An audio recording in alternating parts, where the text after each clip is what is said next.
The opinions expressed within the content of this podcast solely that of our guests and do not reflect the views and beliefs of the Bigfoot and Paranormal Encounters podcast, its hosts or its affiliates.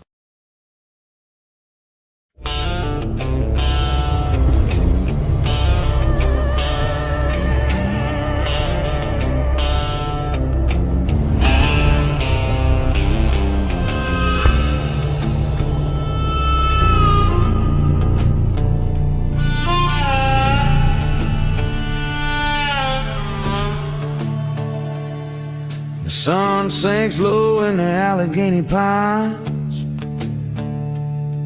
There's a shadow moving between the timberlines. The city folks are sleeping, but the woods are wide awake. And there's more than just a wind making the laurel shake. Down a dirt track road where the cell service dies sits a man with a mic and the truth in his eyes.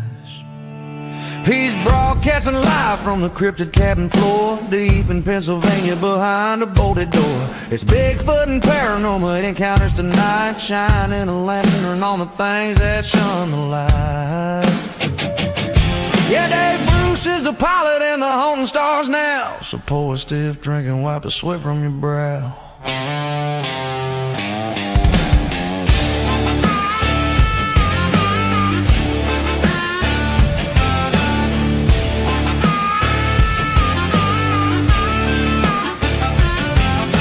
Saturday night, 7 o'clock on the dot. The YouTube feed is humming and the tubes are getting hot. From the hair on a squatch to the ghost in the hall. If it's weird, if it's wild, yeah, Dave's heard it all. He ain't looking for fame, he ain't looking for gold. Just the stories that the world is too damn scared to be told. He's broadcasting live from the cryptid cabin floor, deep in Pennsylvania behind a bolted door. It's Bigfoot and Paranormal Encounters tonight, shining a lantern on the things that shun the light.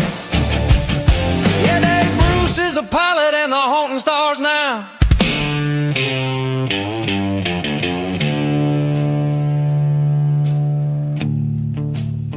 "7 p.m. Eastern. The woods are calling your name. You're in the cabin now. Welcome to the show."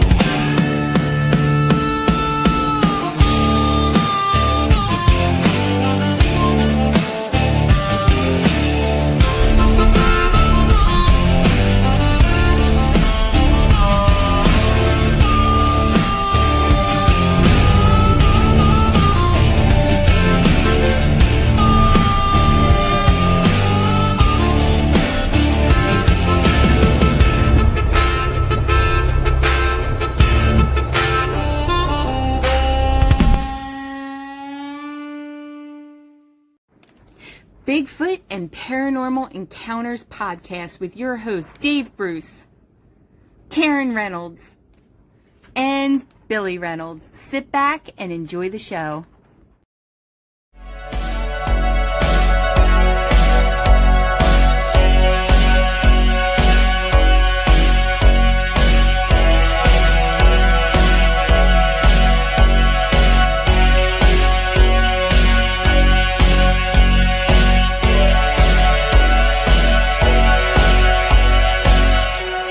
Welcome to Bigfoot and Paranormal Encounters podcast. And now your host, Dave Weichert.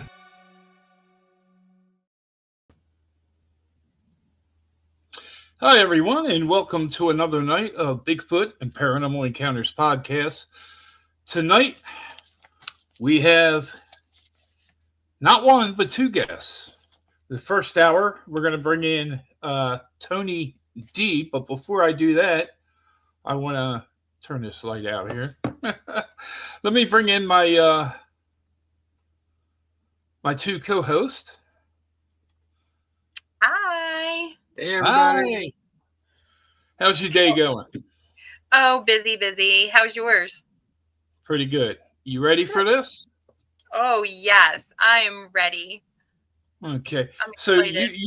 you two have met Tony back at the conference in New Jersey. I think that was back in April, correct? Yep. All right. Hmm. And I hear a lot of good things about him. I got a comment from Michael O'Connor, and he said Tony's the man. So that was very nice of him, and I heard from a number of people with some pretty good comments. So let's not waste any more time, and let's bring in. Okay, where did it go? All right, here we go. So welcome to the show, Tony D. Hi, everybody. Thanks for having me Hi. on the show. This is little Joan, and I'm going to put her down, and hopefully she stays quiet. Known little Jersey Devil. All right, so Tony, yeah, I hear a lot of nice things about you, and Karen and Billy. They said a lot of nice things about you after they met Very you, nice. and I'm so happy that you could be our guest tonight. So what I want to do is I want to definitely talk about the New Jersey Devil, but you could talk pretty much about the books you have written and stuff like that. So you can mix it up. So I'll let Karen and Billy go ahead and kick things off with the first question. All right. So tell us about your books.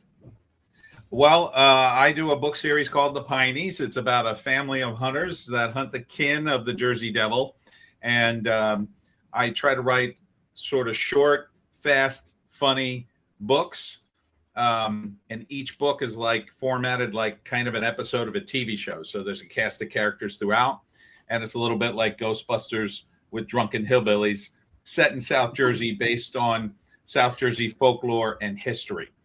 Some of the things that I cover in the series is a mysterious town in the Pines called Ong's Hat, the Jersey Devil, of course, the Atco Ghost, Route 55 in West Deptford, also known as Indian Curse Road, Bloody John Bacon, the loyalist pirate from the Revolutionary War. And all these are sort of mixed in to the stories. And there's a lot to tell in South Jersey. There's a ton of lore. And a lot of the historical stuff bleeds in to the folklore, which is pretty fascinating. Awesome.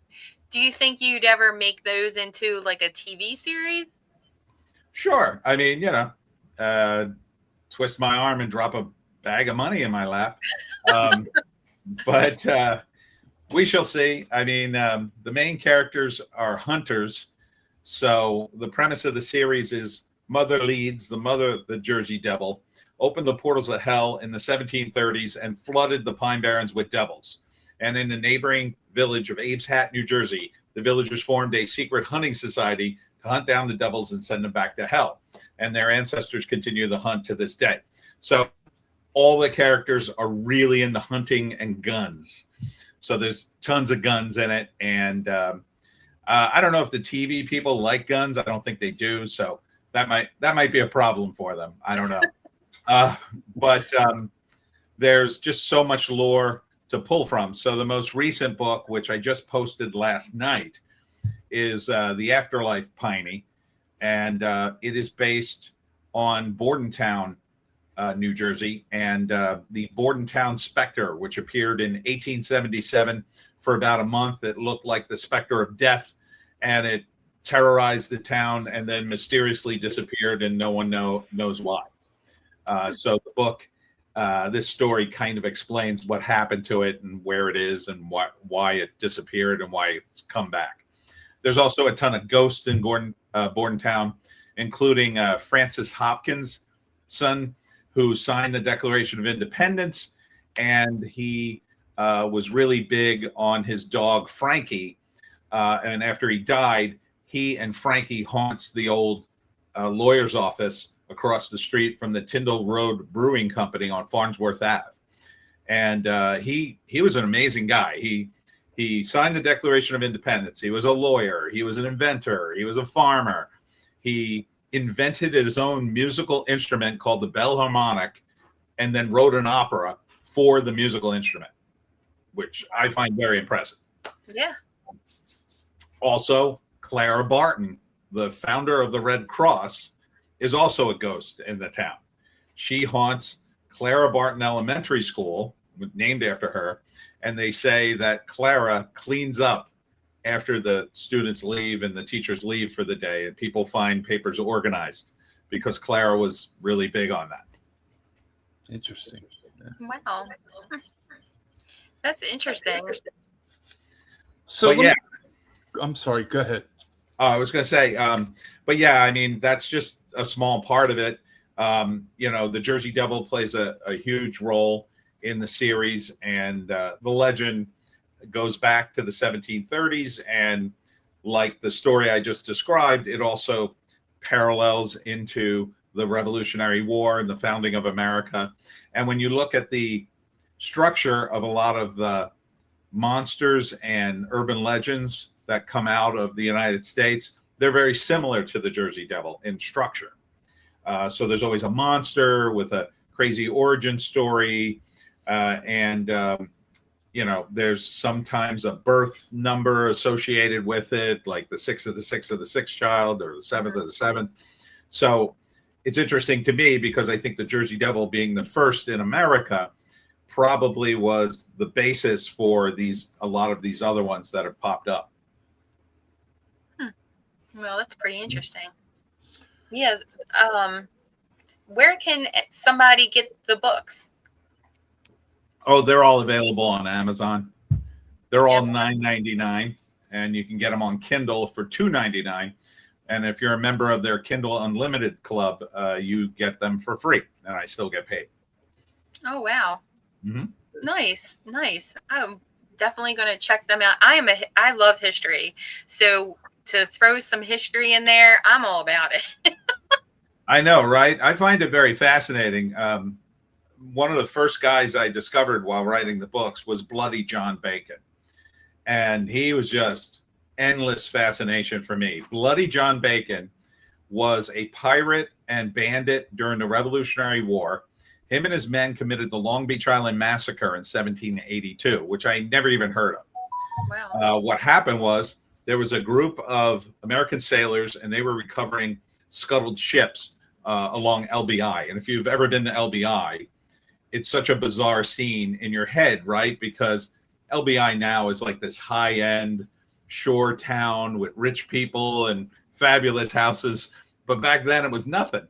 And so they were recovering the scuttled ships, and they had a camp, and they camped out for the night. And I guess they didn't leave a guard. And Bacon and his men came upon them in their sleep and slaughtered them in their sleep. They killed like 18 guys before anybody woke up and drove them off. And this was considered pretty much like a war crime at the time, before such a term existed. They chased him down throughout the rest of the war, cornering him at the Cedar Bridge Tavern in the Pine Barrens off of Route 72. And that's where they fought the last skirmish of the American Revolution. And they reenact this every year in December. It's really neat. You should go see it. But he got away. And after that, Captain John Stewart caught up to him in the Rose Tavern. Bacon went for his gun, and Stewart stabbed him through the heart with a bayonet. They dragged his body through the street, and they were going to bury him in the middle of the road so he wouldn't have a Christian funeral. But his brother interceded, and he begged the crowd, please, my brother was a loyalist like you. Let me give him a proper funeral, a Christian funeral. And the crowd relented, and he's currently buried in the Arneytown Cemetery today. In my book, he comes back from the dead to restart the American Revolution from the other side.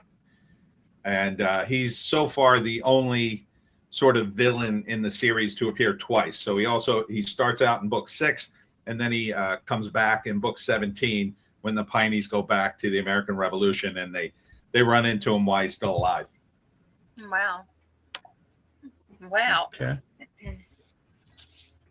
Billy, you have any questions? Billy, go ahead.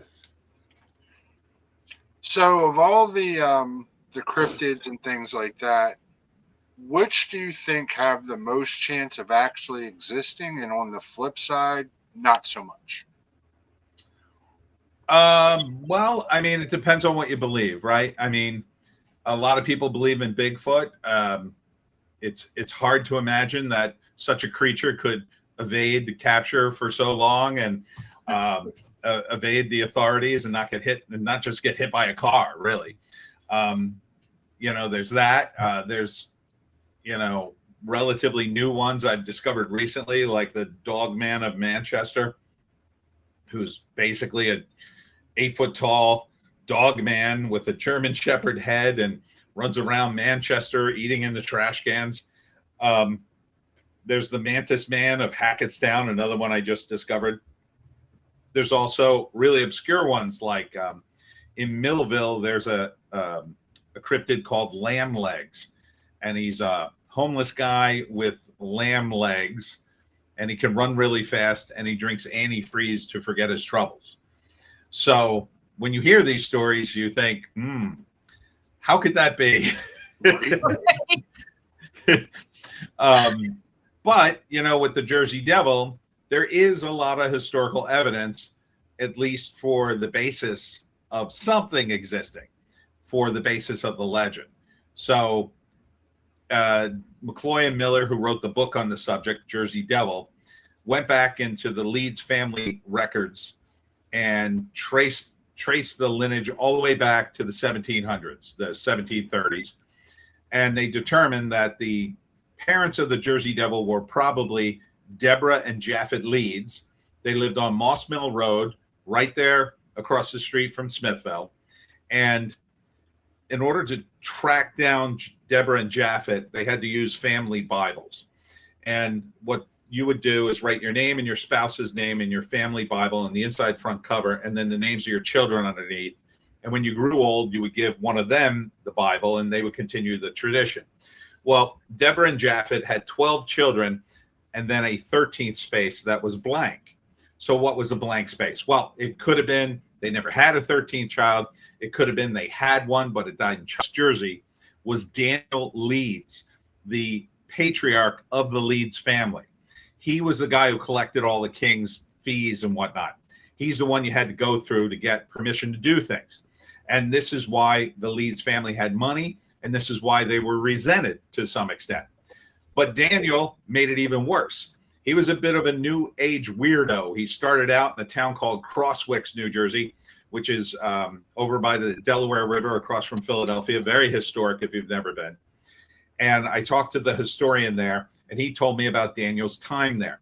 This is where he had a falling out with the Quakers. And if you know anything about the Quakers at this time, if you had a falling out with them, you were done. And so he wrote anti-Quaker pamphlets, and the Quakers were furious at him. And he eventually left Crosswicks and moved across the street from Smithville, New Jersey, and founded Leeds Point, where the Jersey Devil was born, and named after his own family. This is why Deborah and Japhet lived there. So during these rumors, the bad reputation of the Leeds, and Daniel in particular, would have added to the gossip. And whisper down the lane, you might get the legend of the Jersey Devil. But there is a third factor here, a major factor. One of our founding fathers was instrumental in spreading the legend of the Jersey Devil. Anybody want to take a guess which one? Franklin. Correct. That guy was into everything. So Ben Franklin was a young printer in Philadelphia. And in the 1730s, he had a brand new book. It was called Poor Richard's Almanac. Everybody knows it today, but back then, no one ever heard of it. But the Leeds family had their own almanac. It was called the Leeds Family Almanac.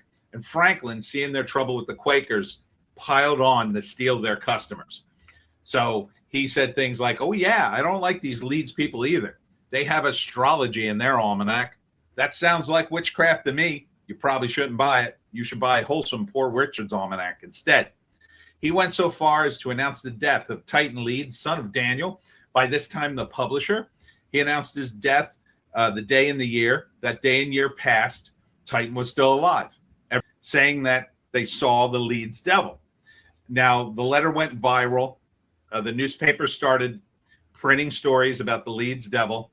The other newspapers got in on it because they were selling papers. One paper called it the Leeds Devil. Another called it the Jersey Jabberwock. Another called it the Jersey What Is It? And finally, the Trenton Tribune called it the Jersey Devil, and that's the name that stuck.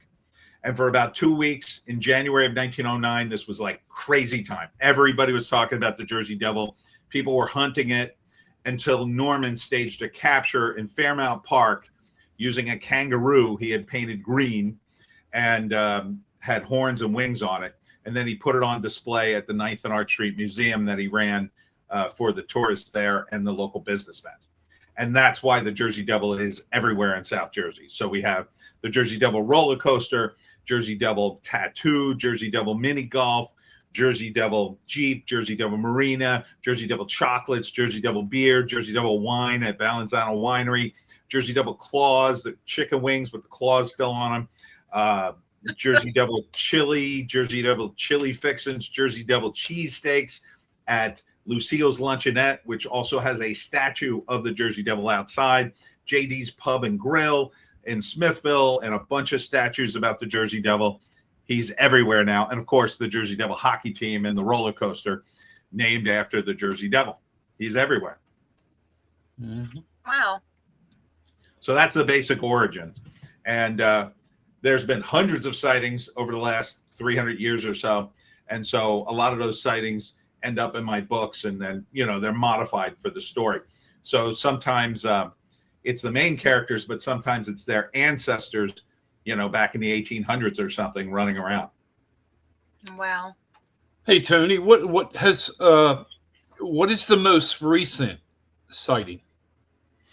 The most recent sighting I'm aware of is in 2023. They say a state trooper was sitting in a speed trap along the Atlantic City Expressway, and the Jersey Devil landed on the back of his patrol car so hard it blew out his back windshield, and then it ran off into the woods.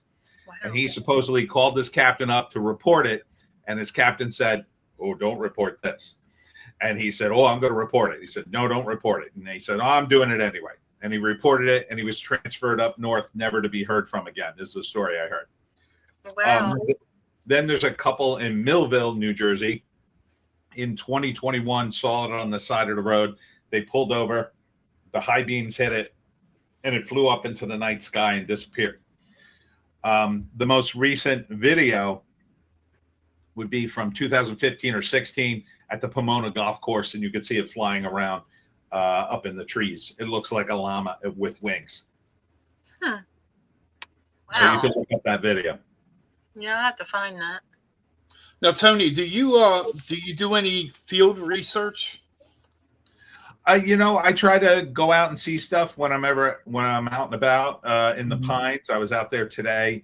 I drove past the Chatsworth Country Club, which I'm doing research on, and Chatsworth in general is just a cool little town. So yeah, I mean, sometimes it's hard to, you know, find a lot of cool stuff. I mean, it's just sort of there. You know, like the Emilio Crisanza Memorial. It's just sitting there. You can go see it anytime you want. They say the Jersey Devil was there. They say after poor Emilio crashed his plane, the Pineys from Chatsworth ran over there to help. But by the time they got there, the Jersey Devil had pulled out his body from the plane and tried to drag it off, but they stopped him and chased him off. Wow. I have another question. Sure. What are the residents like when the outsiders come in and start asking questions? Oh, they're great. You know, they're They're just good. like anybody else. You know, the Pines used to be very, very remote.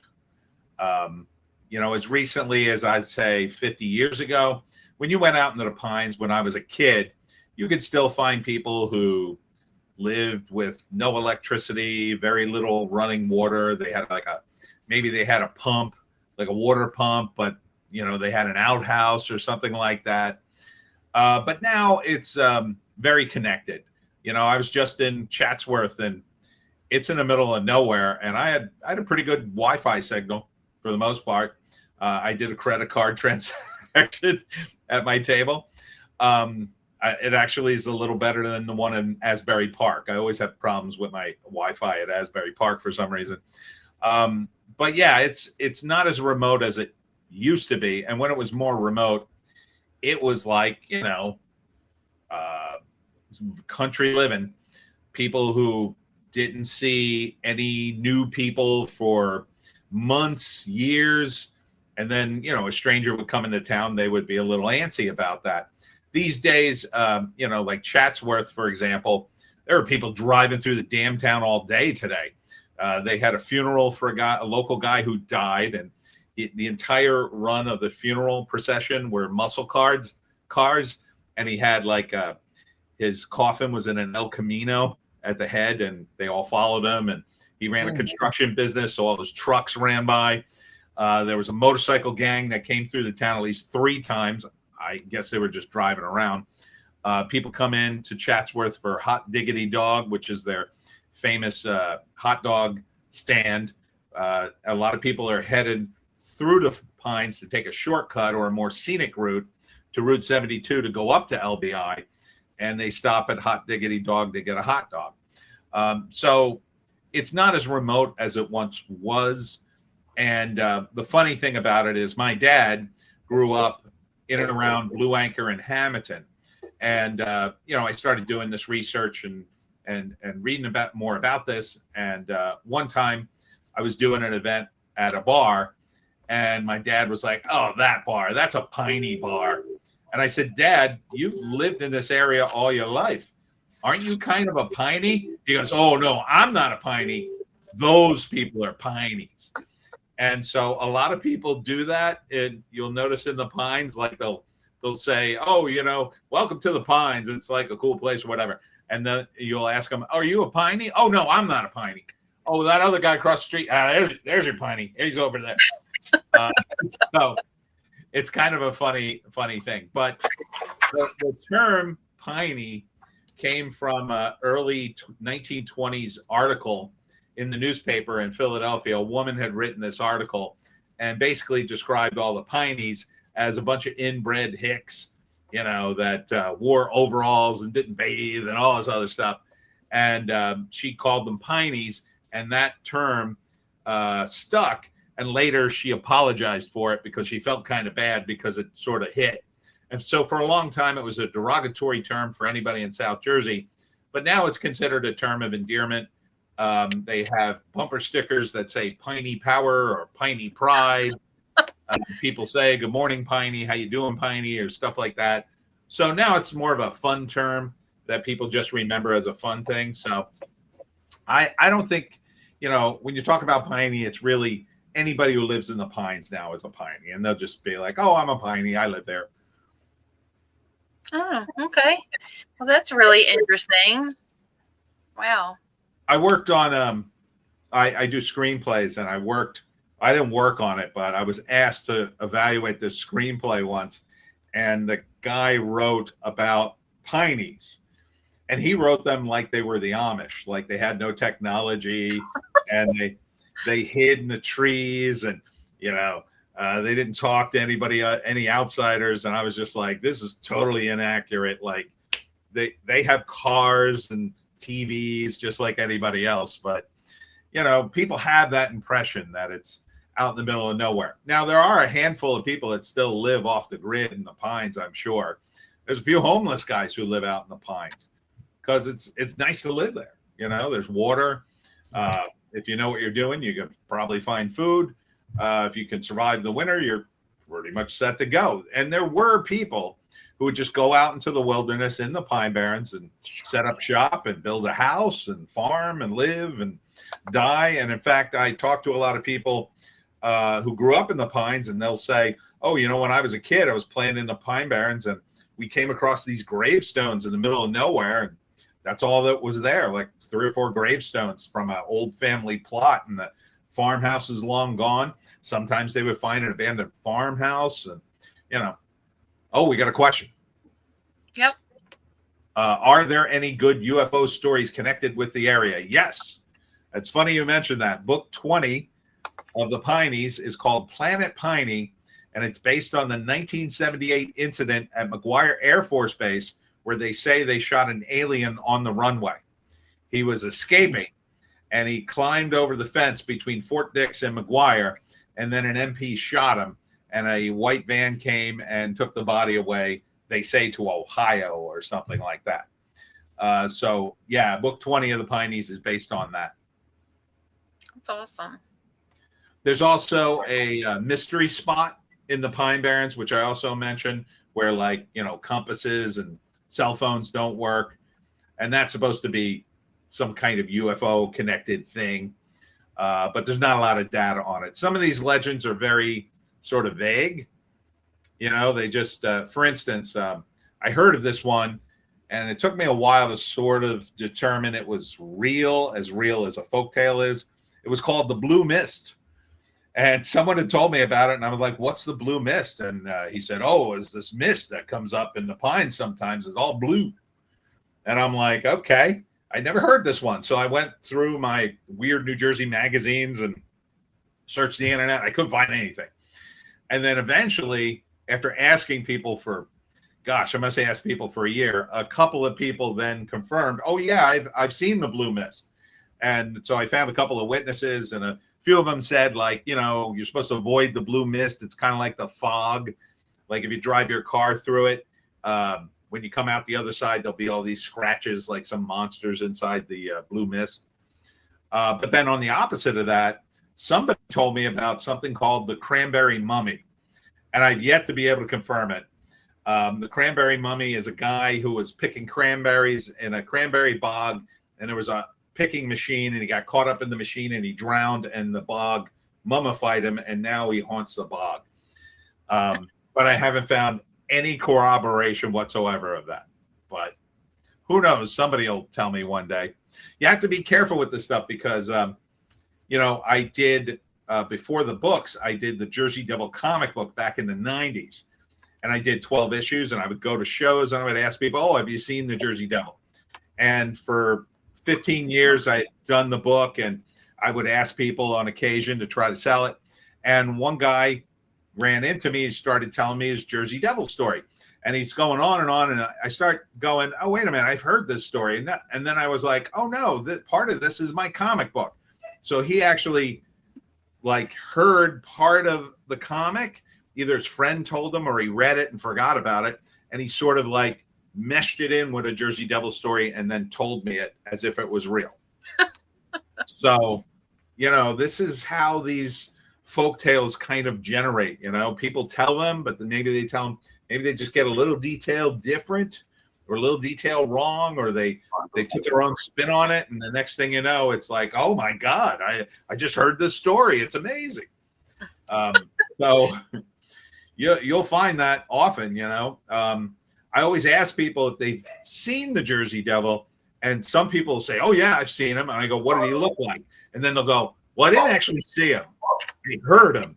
And they'll describe, there's often a scream associated with the Jersey Devil, so they'll describe the scream, and then it turns out they didn't actually see him, but they heard something, unnerving scream in the Pine Barrens, and then took off and didn't want to explore any further. I'll tell you one of the more recent ones. It was a young woman who was telling me the story of they went to Mount Misery, which is a campground in the Pine Barrens, and they were actually going to look for the Jersey Devil. And they took a bus load of girls up into Mount Misery, and they got off the bus, and they were walking towards this lamp, and it was dark. And as they were getting closer, they realized something was standing under the lamp, and it was the Jersey Devil. And they said they could see like the outline of his wings. They could see his horns. They could see part of his head, but not his face.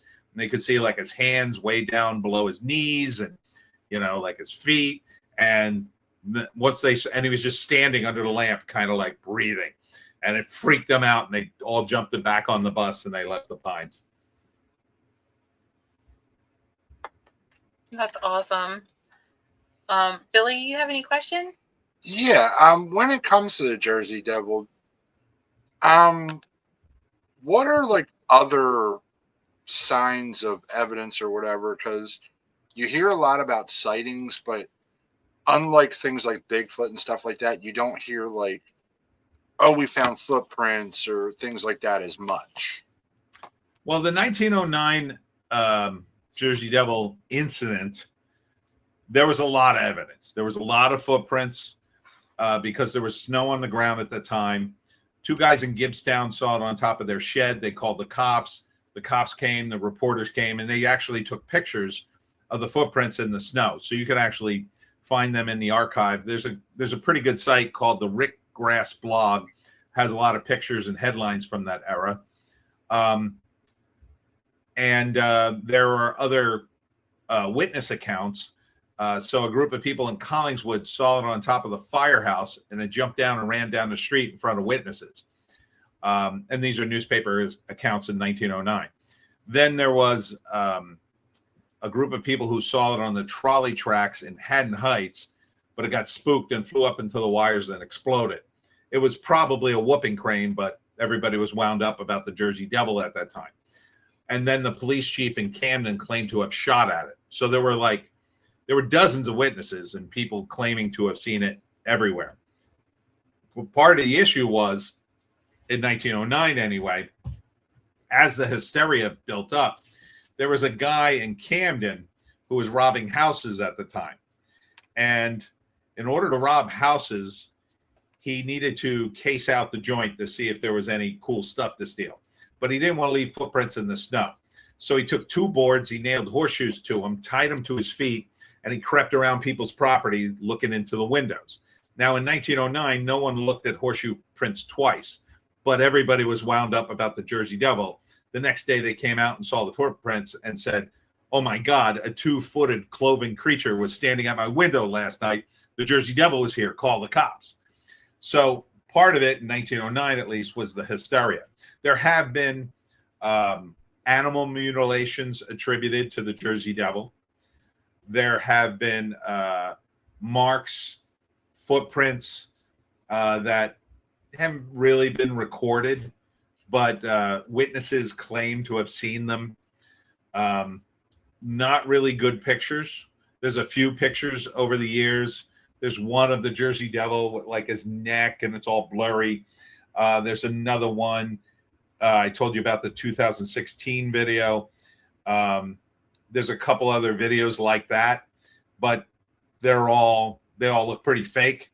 So, but the Jersey Devil would look kind of fake, right? Like if you saw an actual flying dragon demonic creature, Or thing. pretty freaky. The interesting thing is there is a bat in Africa called the horsehead bat. And if you look it up, it's got a 6-foot wingspan and this giant head. And I'll tell you, it looks exactly like the Jersey Devil without the horns. Wow. I mean, if you saw this thing in the 1800s, you'd be 100% convinced. Oh my God, that's a Jersey. I think if you saw it in the modern day, you'd probably be 100% convinced. But, and some people theorize that, oh, they brought it over here on a boat and let it go. And that's why. Maybe, but it never would have survived a winter here. It's from Africa.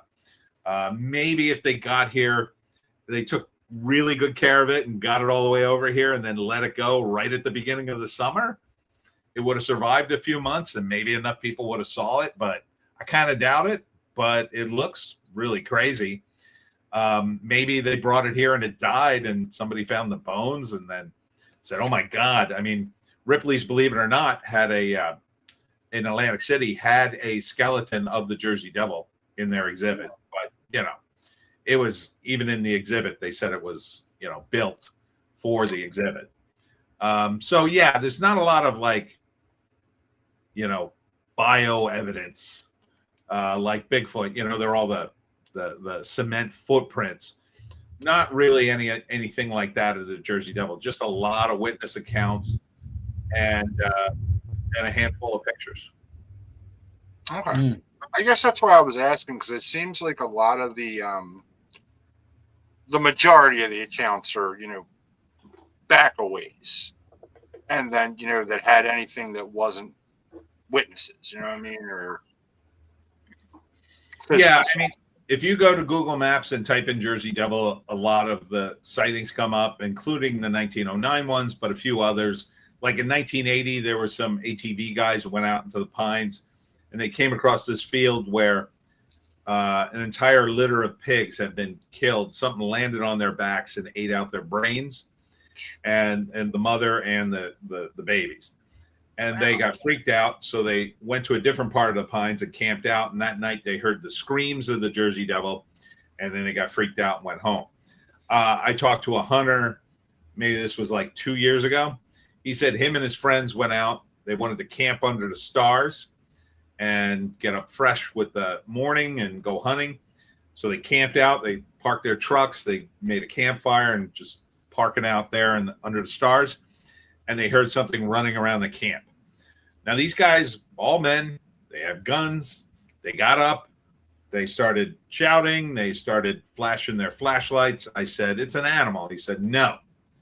It was footfalls. It was too heavy to be an animal. And it was running around the camp just at the edge of the darkness. And these guys shot at, or they didn't shoot at it, but they got out their guns and they screamed at it and they tried to look for it, but the footprints would, or the foot stomps wouldn't stop. And eventually they all left. They got freaked out. Wow. You know, so a lot of people will tell you personal stories, and people don't want the stories really known. Like, they don't want to be known for the, you know, I saw the Jersey Devil. So like one guy, I was at an event at Valenzano Winery, which makes the Jersey Devil wine. And a guy was there seeing my talk. He had driven down from Bergen to go to his like relative's wedding or something. And after the talk, he came up and quietly said, I think I saw the Jersey Devil. And I said, oh, because I asked at the end of the talk, like, has anyone seen the Jersey Devil? And he didn't raise his hand, but he was too embarrassed. And I said, what did you see? And he said him and his wife were driving down Route 3. Now, this is way up north. If you know what Route 3 is, it's the road that goes past the Meadowlands and goes to the Lincoln Tunnel. And on one side is the Meadowlands, and it's all industrial, but on the other side is a big swamp. And as he's driving up with his wife in the car, he said this 8-foot thing that looked like a black kangaroo ran across the road. And he said to his wife, did you see that? And she said, I absolutely did see that. And they're convinced it was the Jersey Devil from the description they heard in my talk. And they were really freaked out by it. And you can tell when people are winding you up, right? Like, you can see it in their eyes, because as they're talking to you, they're reliving it inside their head. And he's reliving it in his head. He saw something. Wow. So some of the witnesses are very convincing. You know, I've had other guys, they've come and they've, one guy had taken a picture of his wife at Batstow, and in the wood grain behind her looked like a devil. And it was really freaky looking. It looked like the outline of this like winged creature coming at her like this. And she was just smiling. They didn't even see it when they took the picture. So, I mean, I guess you could call that evidence, but it was in the wood grain. So I don't know. I mean, the strongest evidence of the Jersey Devil is just its history and the many, many witnesses account. And if you look at Phantom of the Pines, which is the sequel book that McCloy and Miller wrote to the Jersey Devil book, they have every witness account from the 1730s all the way up to 1996. And there are hundreds of them, just hundreds in like every part of South Jersey you can think of. And that doesn't even count the ones up north, you know, like that guy from Bergen. And like I said, a lot of people, you know, they're embarrassed. They don't want to tell people, but they'll tell me because, you know, they feel like I'm not going to make fun of them or anything like that. Exactly. We had a guest on last week that he had a Bigfoot experience, and it was the same thing. He just really didn't want to tell anything because he just didn't want to get scrutinized or made fun of. So, yeah.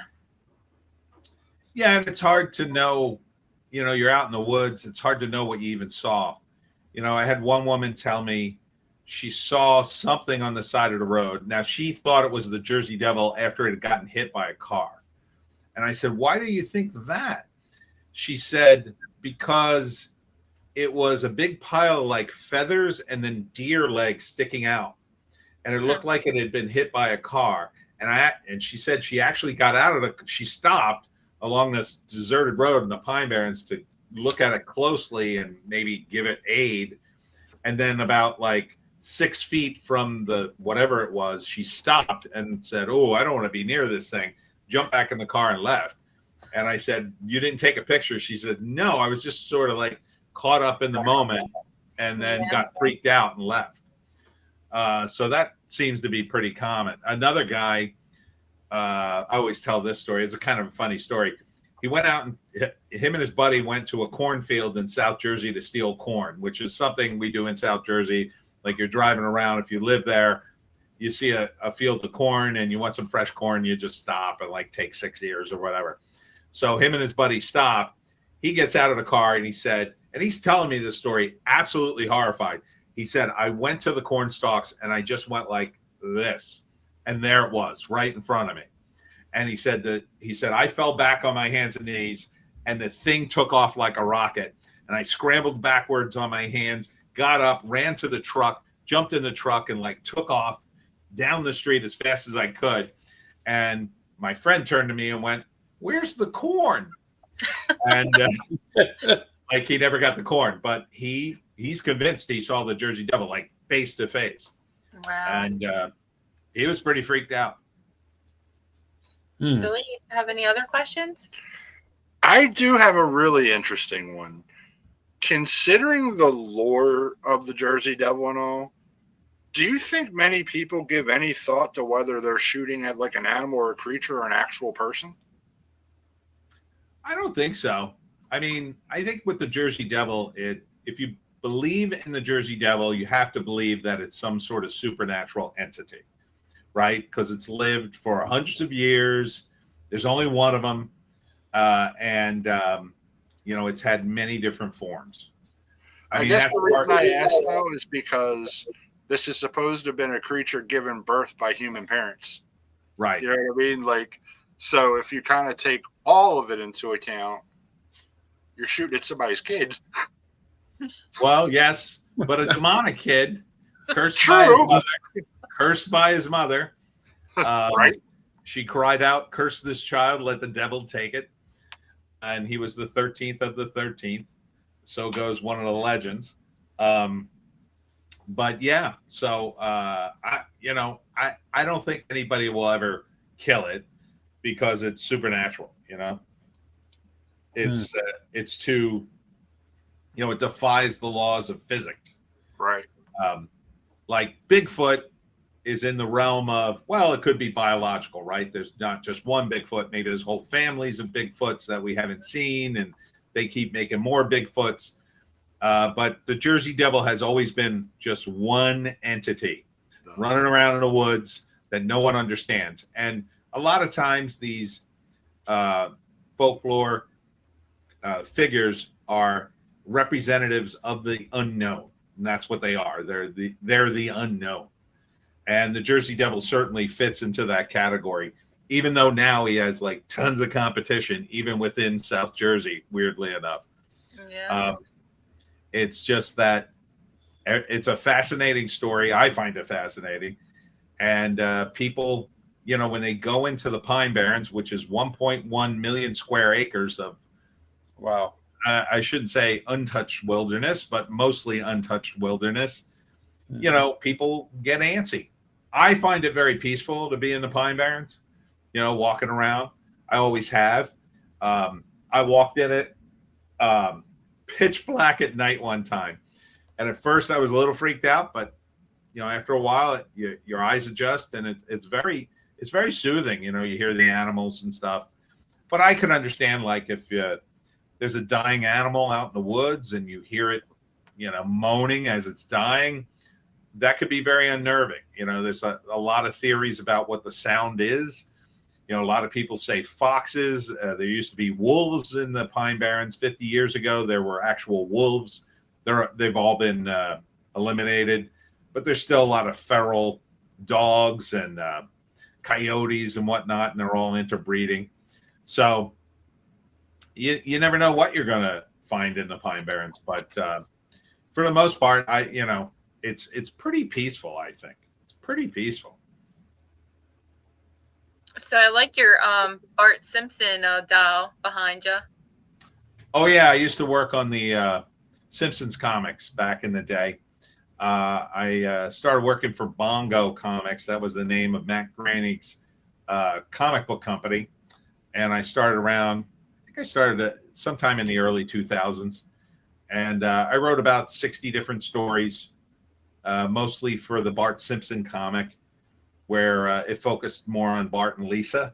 Mm-hmm. But I did get to write for characters like Disco Stew, and I did one of my last stories was a Clancy Wiggum story. It was an all Wiggum issue. So it was a lot of fun. I would put the comic up against the show any day. That's awesome. Out of curiosity, what was it like writing a comic for something that's been established and still going for so long?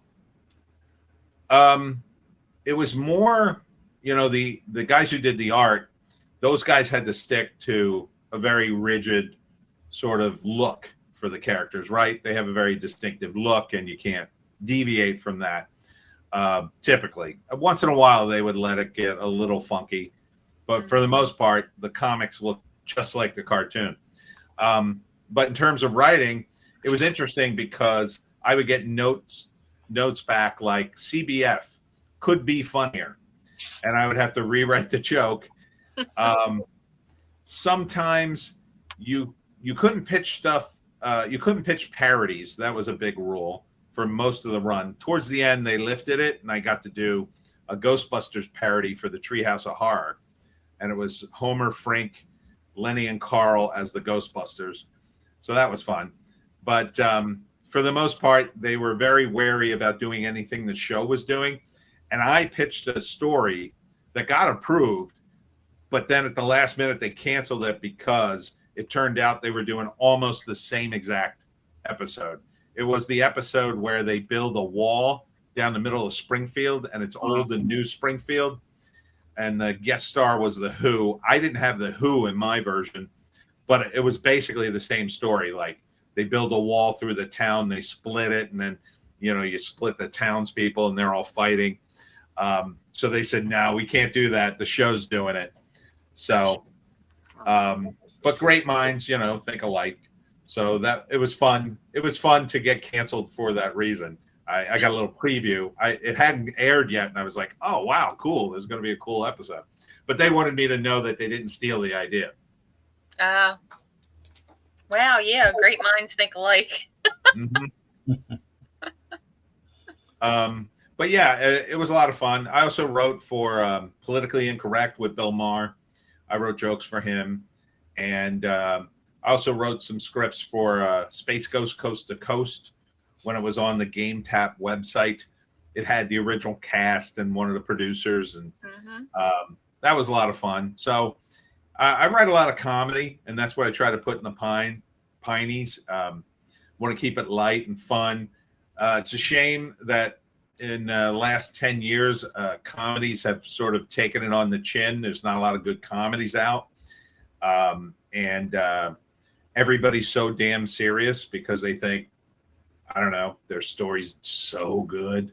But really, it's kind of an interesting thing because if you are very serious about your story, sometimes people take it more seriously, and whether it's a movie or a TV show, it can do slightly better. But everyone has taken everything so serious now. Even some of these remakes, when you look at some of these remade movies, sometimes the remake is 10 times more serious than the original movie, and you're just like, oh my god, like Total Recall, they remade that, which it was a silly movie when Arnold made it, and I really liked it, but then the new one was like, it was like super serious. It was like way too serious, I think. Yeah, we just watched the remake of The Running Man. Now, when I was younger, I loved the Arnold Schwarzenegger Running Man. Oh yeah, I remember that. But the remake was horrible. Yeah, it's like everybody tries to make everything realistic now. Yeah. And that was a trend that It actually started, I think, with Frank Miller's The Dark Knight Returns, right? When that was really new. It was really funky to see Batman in maybe a realistic light. That was different. But then everybody was doing it. Now, like, everyone's done it to death, and even the more recent movies did it, which were still kind of good. But, like, people want, you know, entertainment too. Everything can't be drudgery. And that's why I don't go see a lot of movies and TV shows now. I just don't watch them because, you know, I'll just review the trailers and it'll look like drudgery, and I'll just say, ugh, I'm not watching this. I'm not even going to waste my time. I mean, maybe I'm getting old or whatever. You know, I was a big fan of Harlan Ellison, and Harlan Ellison hated everything, and I never understood why, but now I kind of understand it.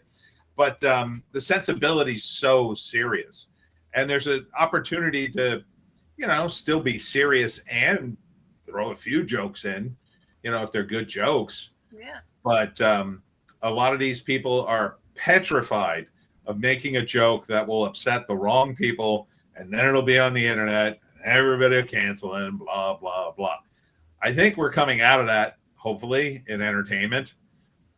Most people are finally realizing that you'll never please those people on the internet, the magical people on the internet that complain about everything.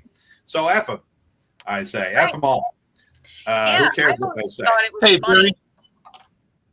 Tony, I totally agree with you. Watch this. Hey, Billy, do you have a question for me? What do you got in mind, Dave? What is going on? I'll be the fifth. 5, 1, 2, 3, 4, 5. Anything you say, 5. Go ahead, ask me a question. Did you? Nice. Very nice. Who says AI isn't contributing to society? I know, right? Right? Oh my God. I get him every week. He gets me too, so. You know, I just finally seen this thing on YouTube. It was somebody who does a parody of like the Backstreet Boys, but it was like Freddy Krueger, Jason, and all, and the song's called "I'll Kill You That Way." I think Was I've seen that. just like, I mean, one of the comments on it was like, "Can you imagine being the person walking down the beach seeing these guys film this?" Because it was like on some beach and all, and Yeah, that's fun. That's fun. Hey, Tony, if someone wants to get a hold of you, how can they do so? Well, you can come to thepineys.com. That's my website. Mm-hmm. You can find me all over social media. I've got a YouTube channel. I've got Instagram and Facebook and everything. Okay. So just do a search for the Pineys. The best place to get the Pineys, of course, is on Amazon.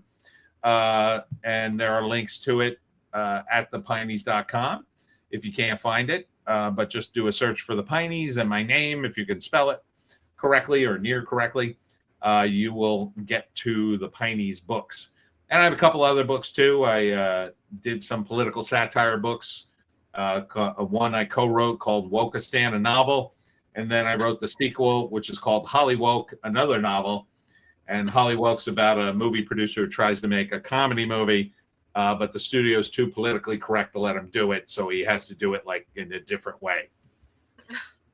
Okay, Tony, we're definitely going to bring you back again Great.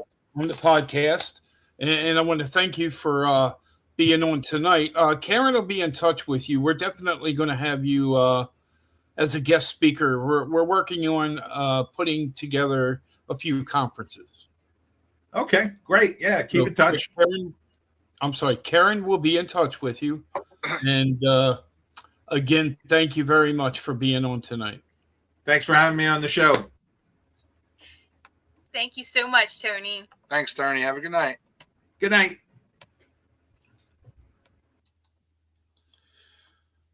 All right, so we're a few minutes over, but we're going to go ahead and we're going to bring in our next guest for hour 2. And our next guest is going to be Joe Bass. I think he's... Okay, let's try this and see what happens. Okay. He was just there about a minute ago, so All right, let's go to a commercial, and we'll wait for him to pop in, and we'll bring him in. All right. Deep in the woods, the stories are real. But on the airwaves, the truth can get lost in the noise. Gary Kendrick is host of Sasquatch Watch Radio. Every Monday night at 9 p.m. Eastern, we cut through the chaos. We aren't here for the drama or the ridicule. We're here for the evidence. Join us each Monday as we talk with researchers, investigators, and eyewitnesses who have come face to face with the unknown. It's a serious look at me in a respectful environment. Find us on YouTube, Facebook, and Rumble. Subscribe today and visit us at squatchradio.com. Sasquatch Radio, the search for the truth starts here. Just click on that SWR logo on the lower right-hand corner of your screen to subscribe.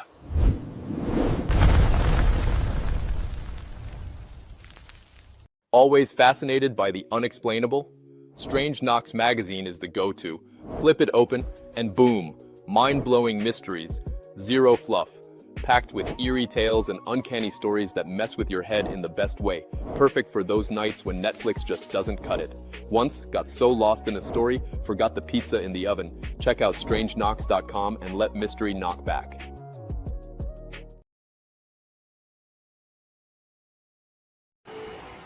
Hey, come here. I'm Tracy Jones, and I am the host of Beyond the Veil with the Paranormal White Witch, which airs every Wednesday night at 8 p.m. EST, live on Facebook and YouTube. We interview people from all backgrounds, all interests, all hobbies, you name it, we've got it. And I would absolutely be thrilled if you would subscribe to my channel. Go in the search bar on YouTube and type in Beyond the Veil with Tracy Jones. And Tracy is spelled C-E-Y. Thank you, and I hope to see you soon in the chat room.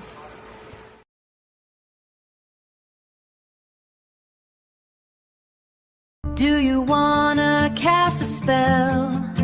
Come and ring the old brass bell. We'll light a candle, stir the brew. The moon is calling me and you. Come and dance around the fire. Lift your heart a little higher. Moon above and earth below.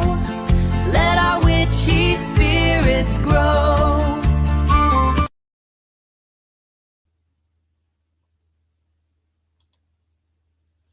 All right, and we're back, and I think our guest just popped in, so let's go bring him in. Joe, how are you, sir? Hello. Hi, how are you? How are you? I seem to be having some technical difficulties. I can't hear you. It's Dave's fault. See what I can do here. But I'm not sure if he can't. Can you hear Karen and Billy? Test. Can you hear us? Hey, can you hear me now? I can hear you fine. I still can't hear you. Oh no. Dave, you broke it. I didn't break Serious it. about things.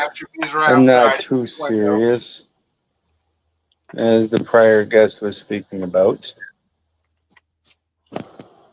Okay, let's see if Check the windows, Dave. Okay, there seems always to be a glitch, so I'm going to try to switch to my computer and not my phone and see what happens here, okay?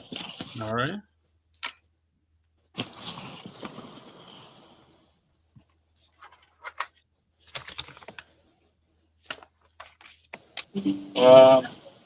Okay, I can hear you. I can hear you now. But I'm not sure if he can't. Can you hear Karen and Billy? Let's Can you see. hear us? Test. I can hear Karen and Can you Billy. hear us? Yes. Hey, can you hear me now? I can hear you fine. I still can't hear you. Oh no. Dave, you broke it. I didn't break it. I'm not too Look at serious, here. as the prior guest was speaking about. We can pause for a moment. All right. Okay, there seems Okay, always to be a glitch. He's got two windows open. Yeah, but one's definitely older. All right, so but one of them has to be down. They both can't be open at the same. I mean, in the studio at the same time. It causes a echo. Feedback loop. Echo, yeah. Because didn't you hear me say, "Can you hear me now?" Or I mean, can you hear Billy, Karen, and Billy? I thought it was just a Verizon commercial. I had said that like 30 seconds ago. All right, let's try it again.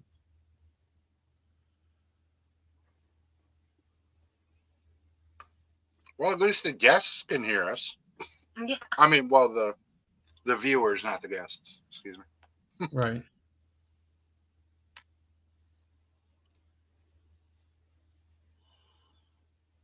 It's live. We always have technical difficulties. And Josh, thank you very much. We appreciate your input. And more importantly, instead of me thinking of, not being able to sleep, now I'm thinking of lamb chops because of that.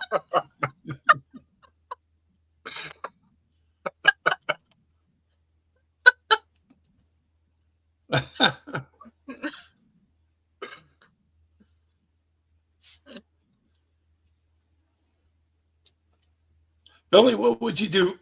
What would you do for a Klondike bar? I plead the fifth, man. Oh, God.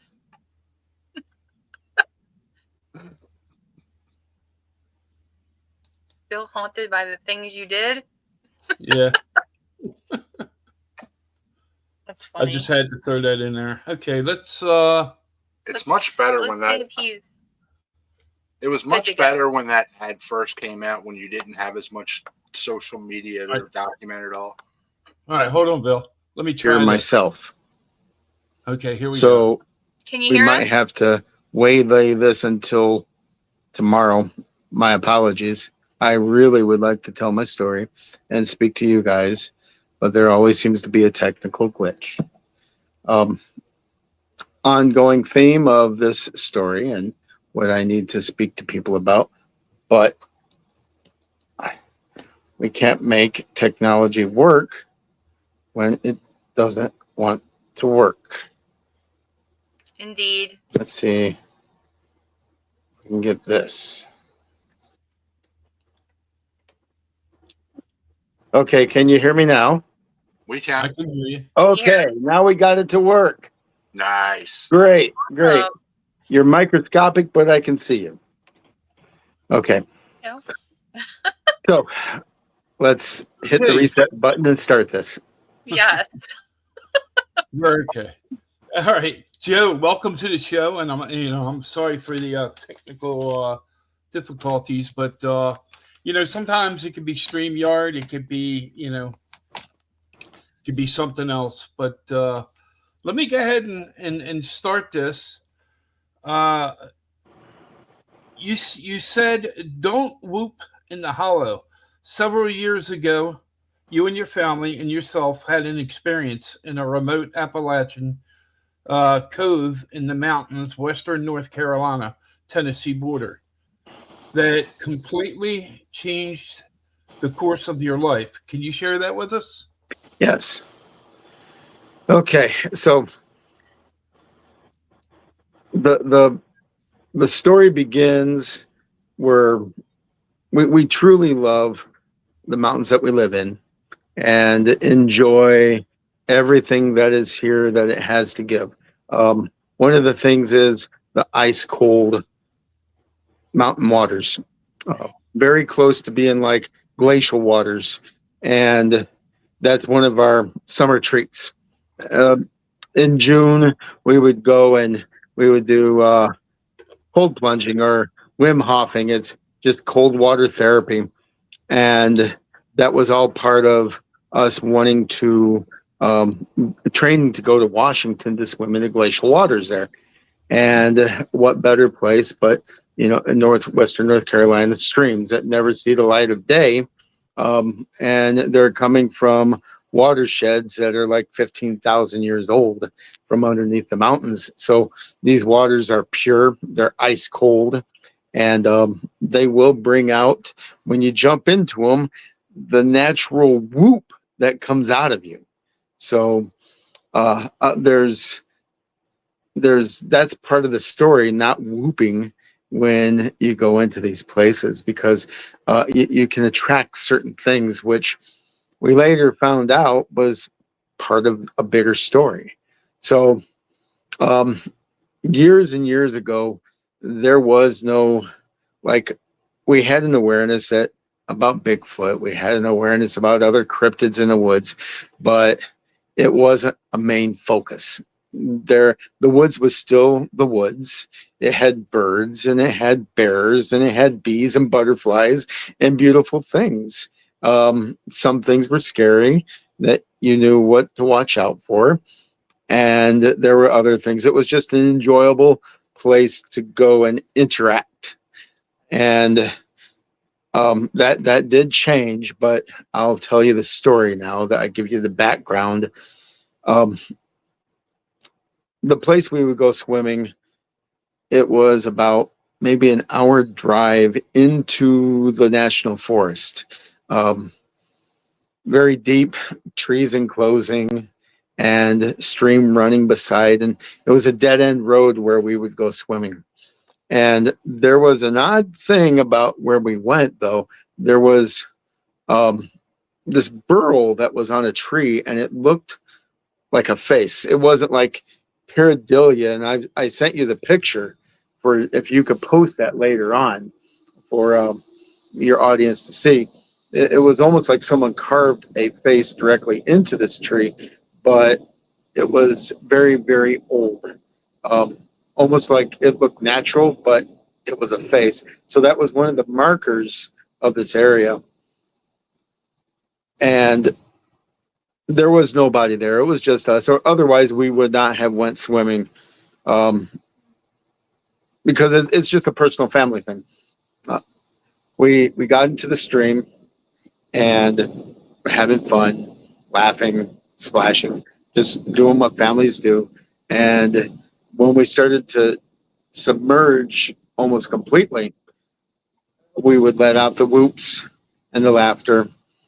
And then there was a rock that came flying out from the far edge of the woods. It was like up in the air. It didn't fall off of anything. It was directly thrown, and everything kind of went silent. There was no birds, no sounds. It was almost like what they call the Oz effect. And where the rock fell, I was looking where the rock fell, and there was some scarlet bee balm in the front, and they were waving back and forth. And I looked deeper into the shadows that was underneath the tree, and that's where I saw. And I'm very accustomed to what's in the woods. I know what bears look like. I know what people look like. What I saw was it had jet black fur. It was almost like the darkness when you're looking at a computer screen. It was almost like a void, but the muzzle didn't have any hair on it, and its eyes, there was no color. It was jet black, but there was almost as though there was light coming out of that jet black. And it was the oddest thing. It glitched like a hologram.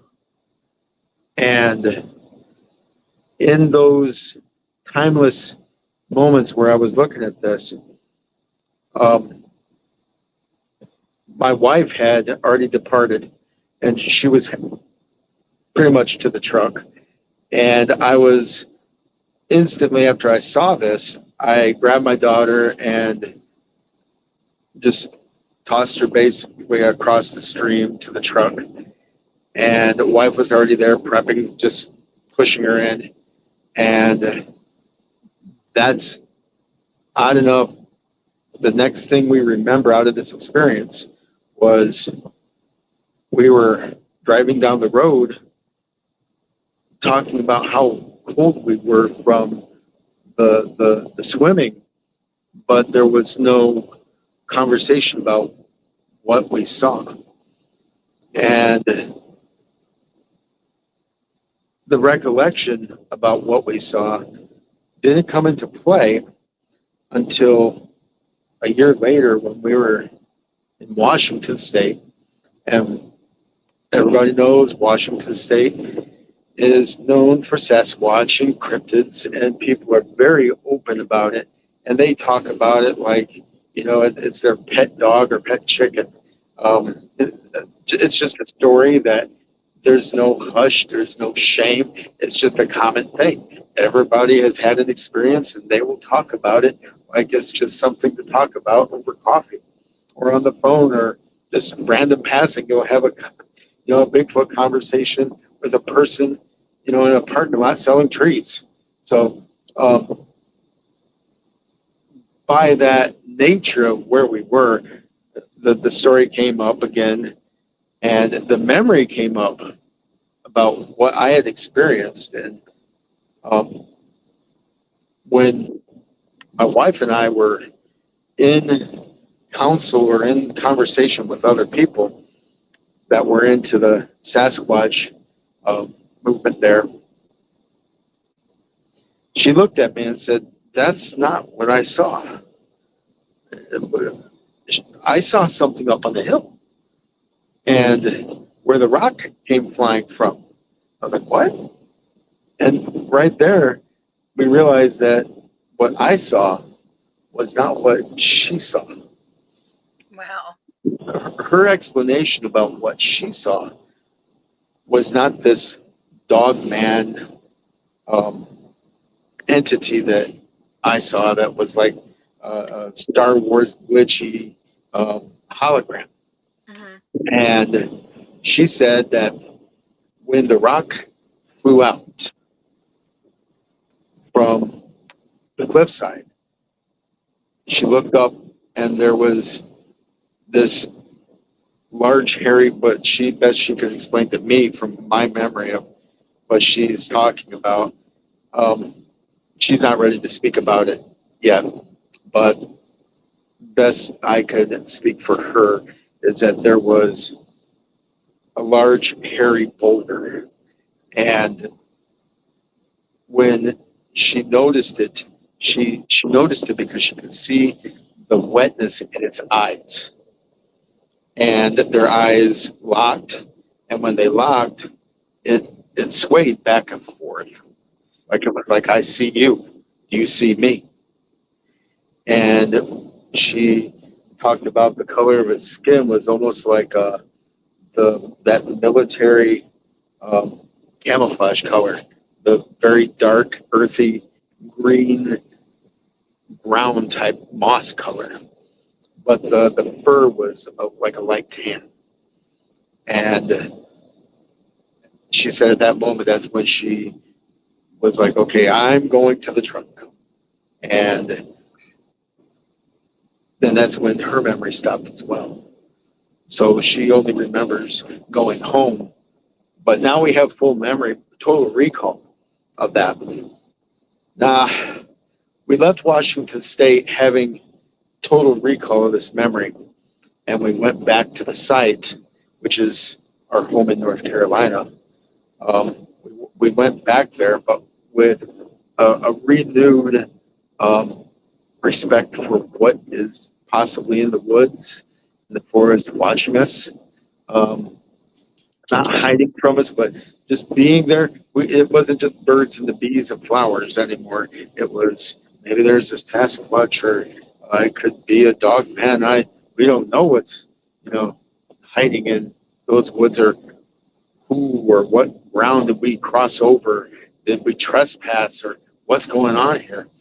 And so we went out there with our sage and our apples and our gifting stuff, and just newbie things that when people have their experiences, they move along and they progress in this type of mindset.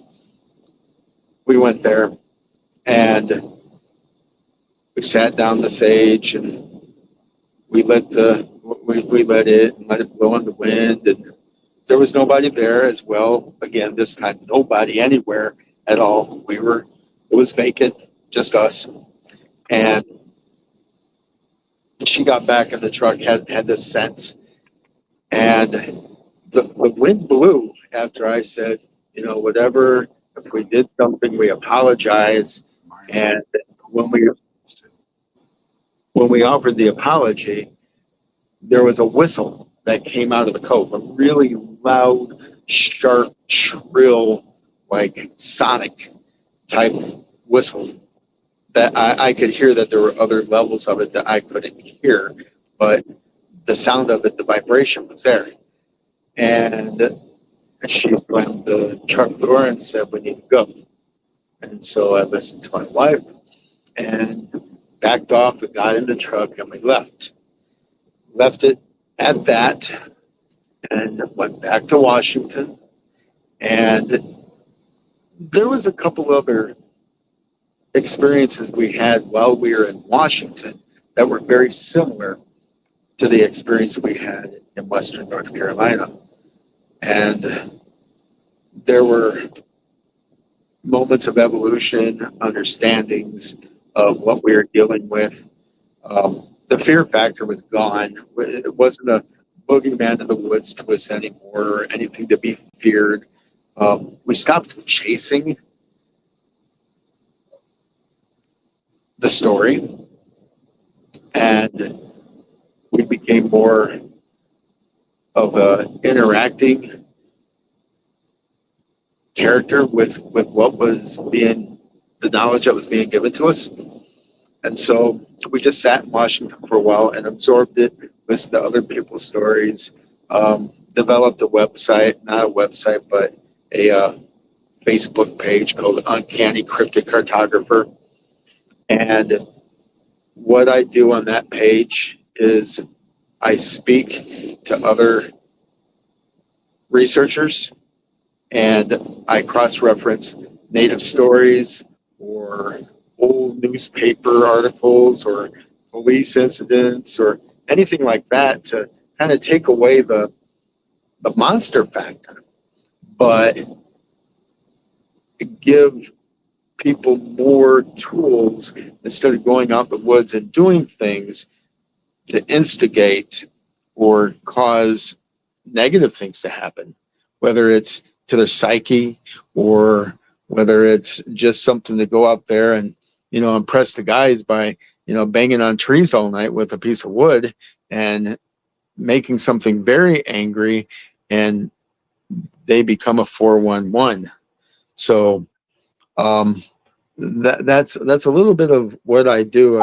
It gets a little bit deeper, but I can go into that later on, or maybe some other episode. But to continue on with this experience, we finally came back, and we're in Western North Carolina again, and we go back and we approach the site with a very newfound respect and regard to the occupants of this area. And it felt like we were walking into their house now, and they were very aware that we were there. And it was like they were all hiding behind the couches, and they didn't want to be bothered. It was dead silent. The humidity, the wind, it was all just gone. The magic of the place was gone. And I went up on a rock, and I was looking at where we had seen these beings, and there was a push on my chest that pushed me backwards.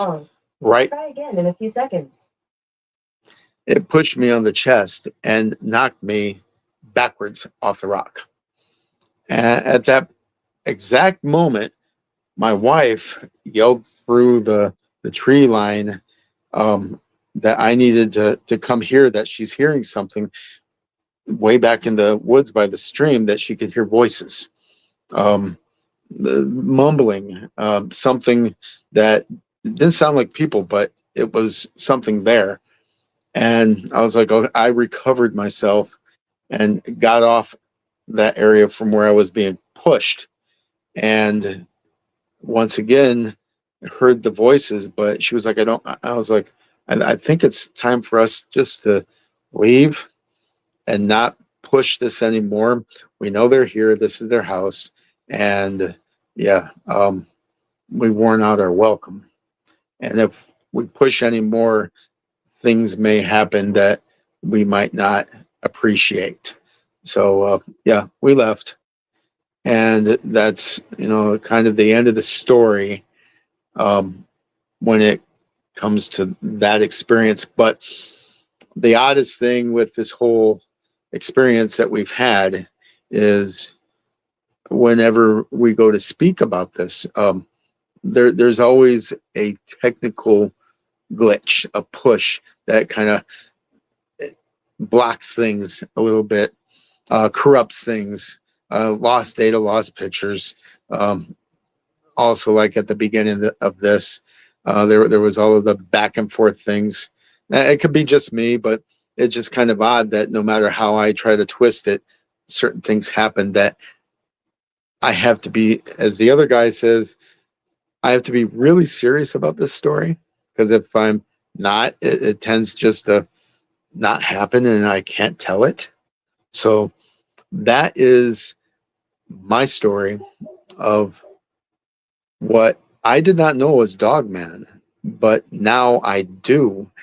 It was a canid creature. It had a muzzle. It had a dog face. It didn't have a Sasquatch face, the simian face. And what my wife saw was completely different. And it led us back and forth to Washington, to North Carolina. And then it opened up this whole cryptid thing that I'm part of now. That's awesome. Well, Joe, I'm gonna vouch for you for what you just touched based on about things getting corrupted, things not working. Now, those photos that you sent me prior to the show, hours before I start the show, I will go in and I will upload photos and whatever we need for tonight's podcast. I tried over and over and over the face that was on on the tree and the photos that you sent me, and they just would not upload. So what I'm going to attempt to do is I'm going to drop out of here for a minute, and I'm going to let you talk to Bill and Karen, and I'm going to make a second attempt to see if I can bring those photos into the podcast. If not, I will put them on my Facebook after the podcast. Okay. So let me get out of here, Karen. Billy, take care of Joe. All right, we will. Mm-hmm. So, Joseph, so we have a question. Billy, you want to read it? Yeah, and so this is from one of our viewers, and I also had a question that's kind of going to piggyback off of it along the same vein. So Josh is asking, did it look like a projection, or did you think it was something physically there, or a combination of both? A combination of both. Okay. Yeah, it looked like when I first saw it, it was solid physical, but when I truly made a focus on it, that's when it kind of like glitched out. It like faded in, but almost like a technical glitch, like a hologram. And it wasn't just like a slide. It had its hands and it moved and it looked around, but it looked at me. But there was none of the classic glow in the dark eyes, like the yellow. It was. It's hard to explain the darkness, the fluidity of the blackness that encompasses this thing. It was like a shadow within a shadow that had a light behind it. Okay. Now, the other part of the question I was going to ask you that kind of followed with that, do you feel that you and your wife were looking like in the same area and just seeing two different things, or do you feel like maybe you each were being shown something different? We didn't know that at all. Right. As far as I was concerned, she saw what I saw, and I didn't say, "Did you see something up on the hill?" And from her side, she thought I saw what was up on the hill and didn't question, say, "Did you see the thing up on the hill, or were you looking somewhere else?" Right. That wasn't figured out until a year later. And when that was figured out, were you guys looking in the same place, or No, nope. totally She different was, area? yeah, she was looking up the hill maybe 100 yards. And that hill, when we went back to explore the area of what we had seen, she said, "Okay, try to climb up that." The hill was almost at an 80-degree pitch. Oof.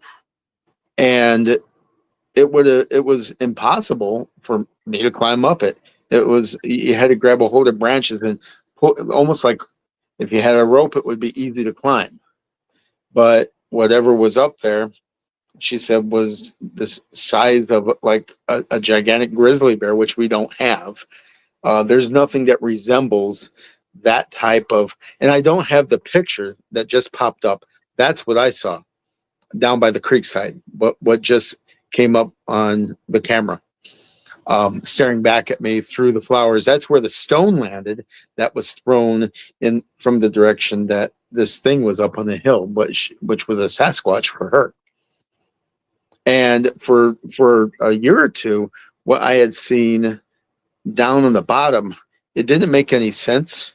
What I had saw, people were like, "Well, maybe you saw a baby Sasquatch," and the mama Sasquatch was sitting up on a hill throwing rocks to scare you. And then somebody else was like, "Well, maybe it was drawing attention to this thing, letting you see what you saw in the woods, protecting you, drawing attention to it." And I really don't know. So, and there's the face that's in the tree. And that's kind of the odd entity that is physical. Now that's solid, as can be, and it's kind of changed over the years, but that's one of the faces that was part of the site. So anyhow, what we experienced there was a duality. It was a perspective of two different people seeing two different beings.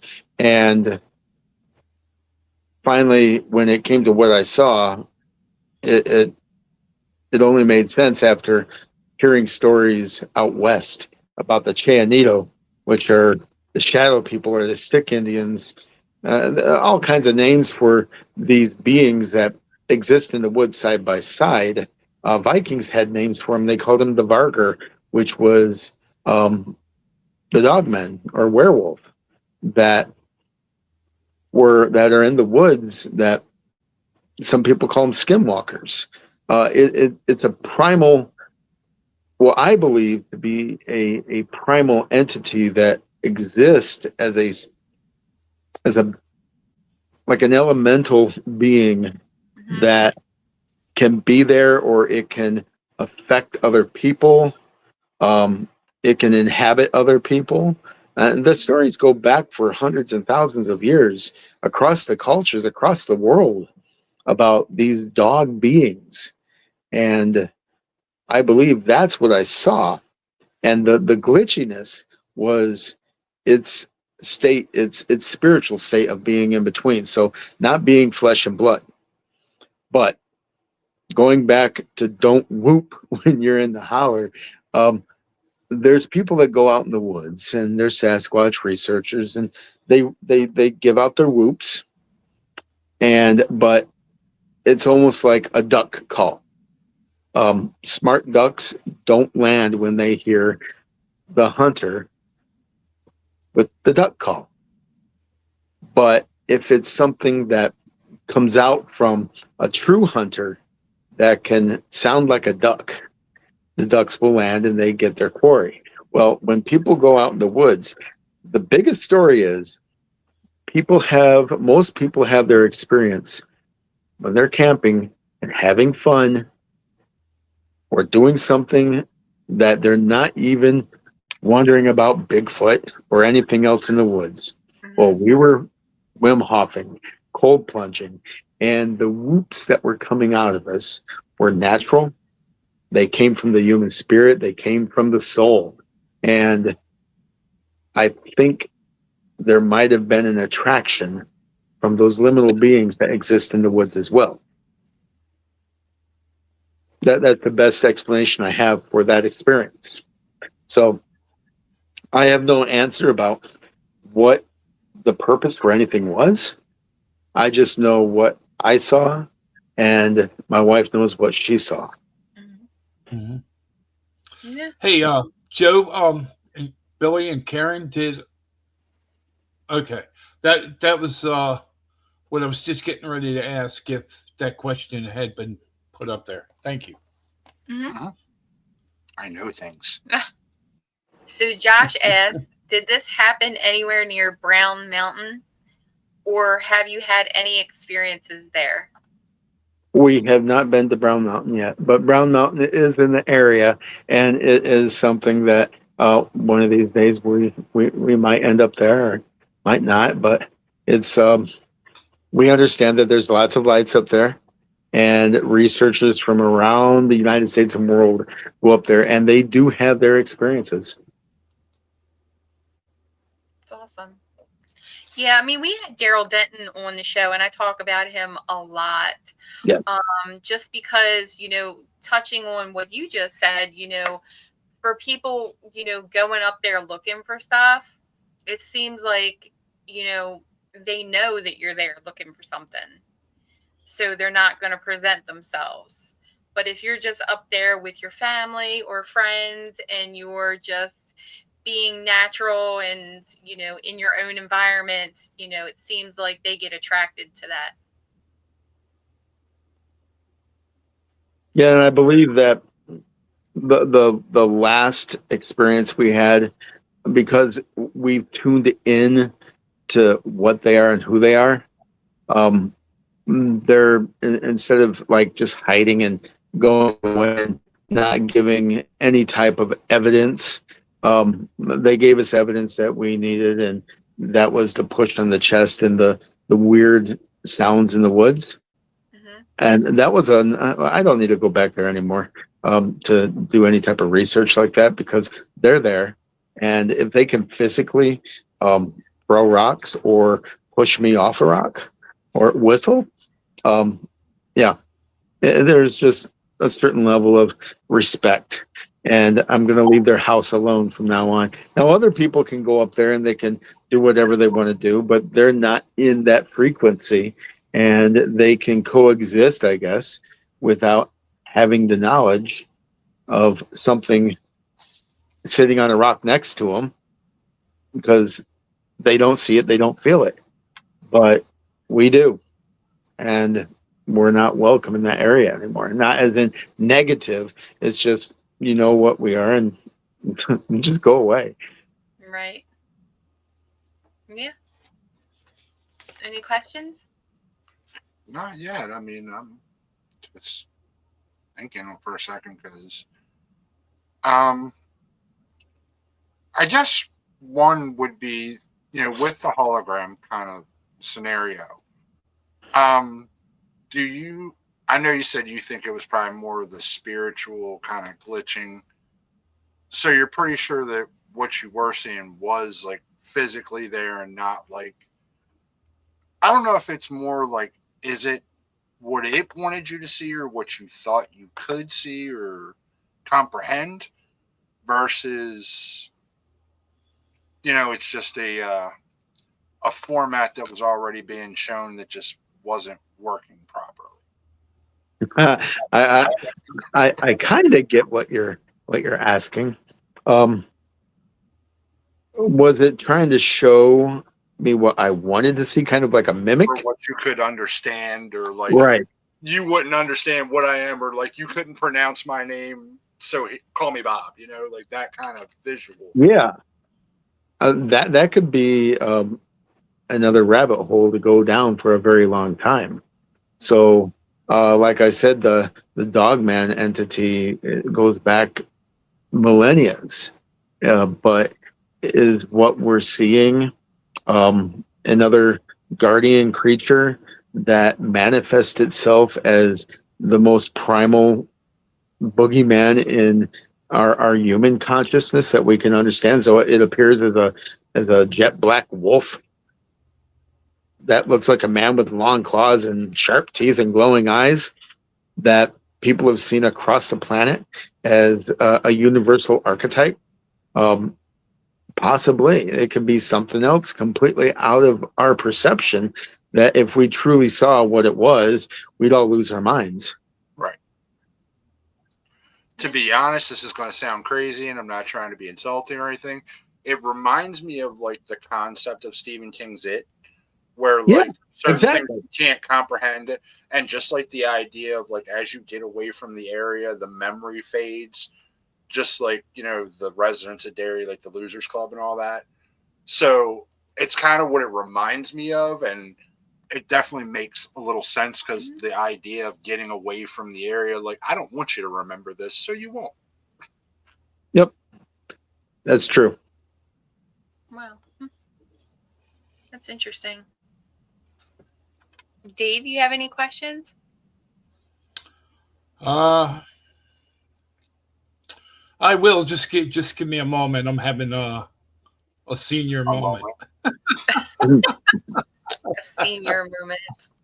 Yeah. You know, 1 minute it's there, and then the next minute it's gone. You know. Yes, welcome to A Moment with Dave. That will be our new show coming up soon. Yeah, my hard drive just can't hold data that long anymore. He's corrupted.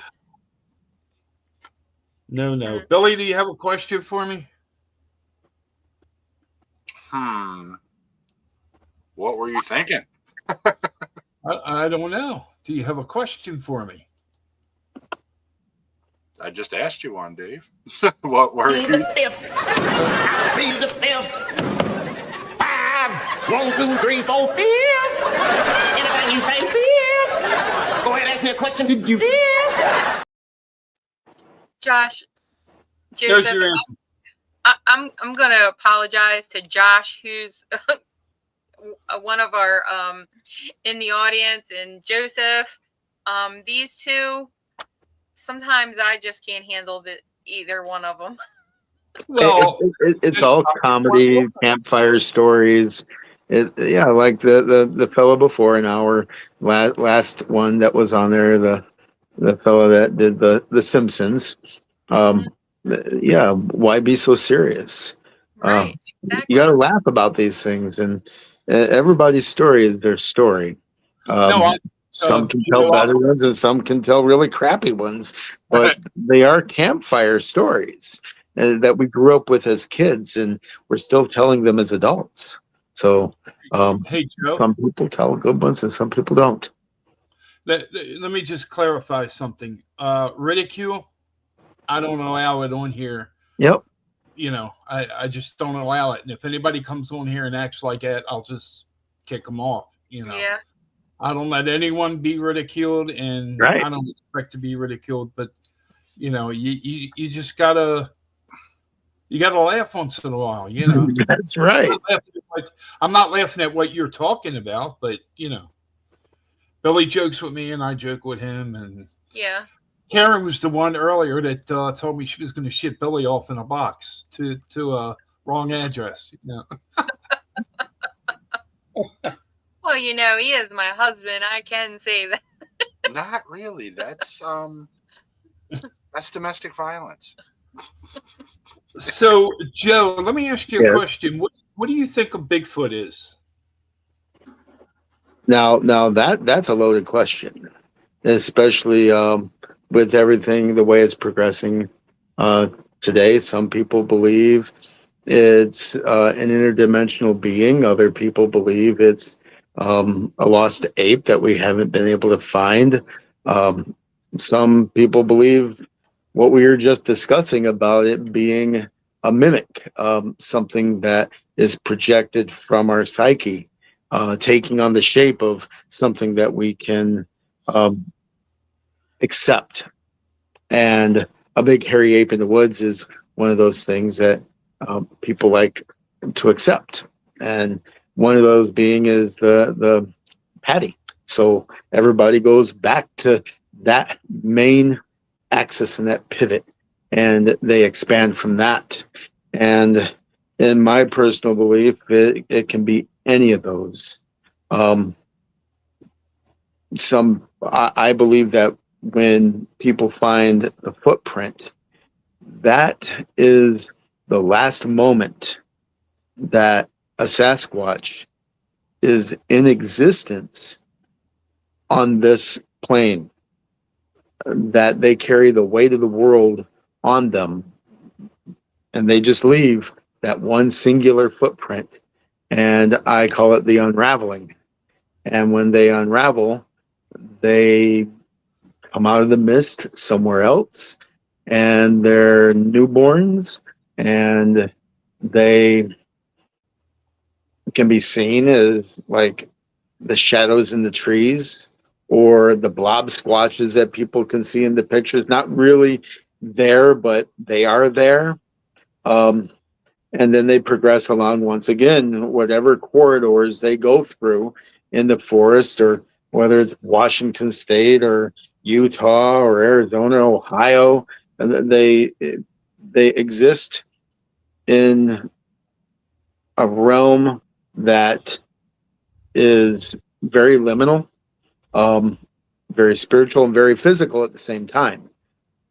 But the ones that the people that have the negative experiences, like Bigfoot attacked my tent, or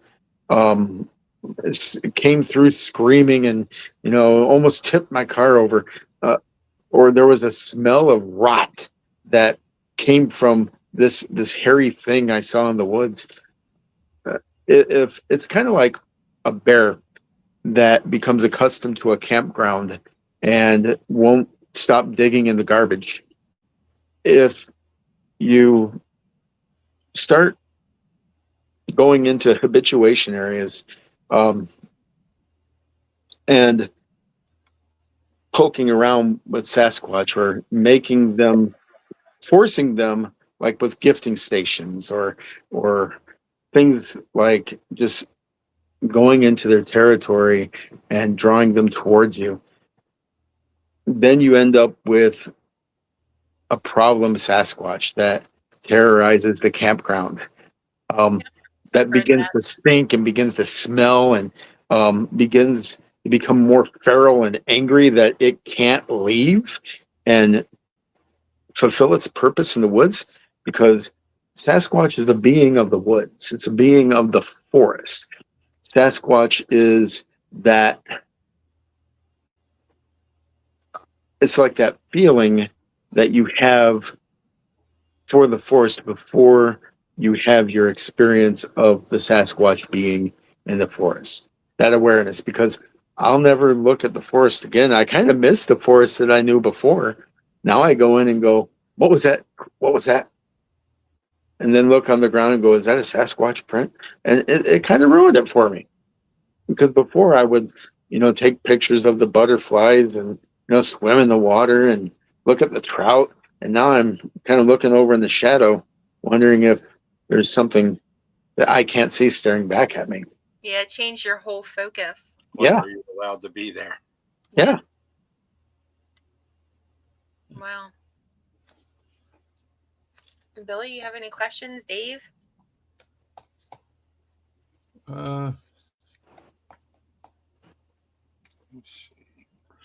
Yeah, here's a good one for you, Joe. Do you think that Bigfoot is associated with aliens? Another loaded question. People have belief that there's so many different types of aliens out there. whether it's the mantis or the greys or the reptilians. That is one rabbit hole that I really don't want to get into because, I've had my own personal experiences with UFOs and seeing them and having the lost time. Those are, parts of my life that are, I'd rather them not be part of my life. So the aliens are part of the liminal experience. You need to choose very carefully what books are on your shelf, because there's all kinds of books that are out there in every single library, and they all have something to say, and they can affect your life in many different ways. And aliens are one of those books that I choose to not have on my shelf at the moment, if that makes any sense. Gotcha. So Yep. the answer is yes on that. And that's all I can say about that. Maybe for a later show, if that's allowed, I can speak about that, but not at this point in my life. Nope, fair enough. Now, from a like cryptids or take your pick, kind of paranormal cryptids, aliens, what do you think is like more likely, in your opinion, to have less credibility or like likelihood of existence, as far as any of the cryptids or whatever?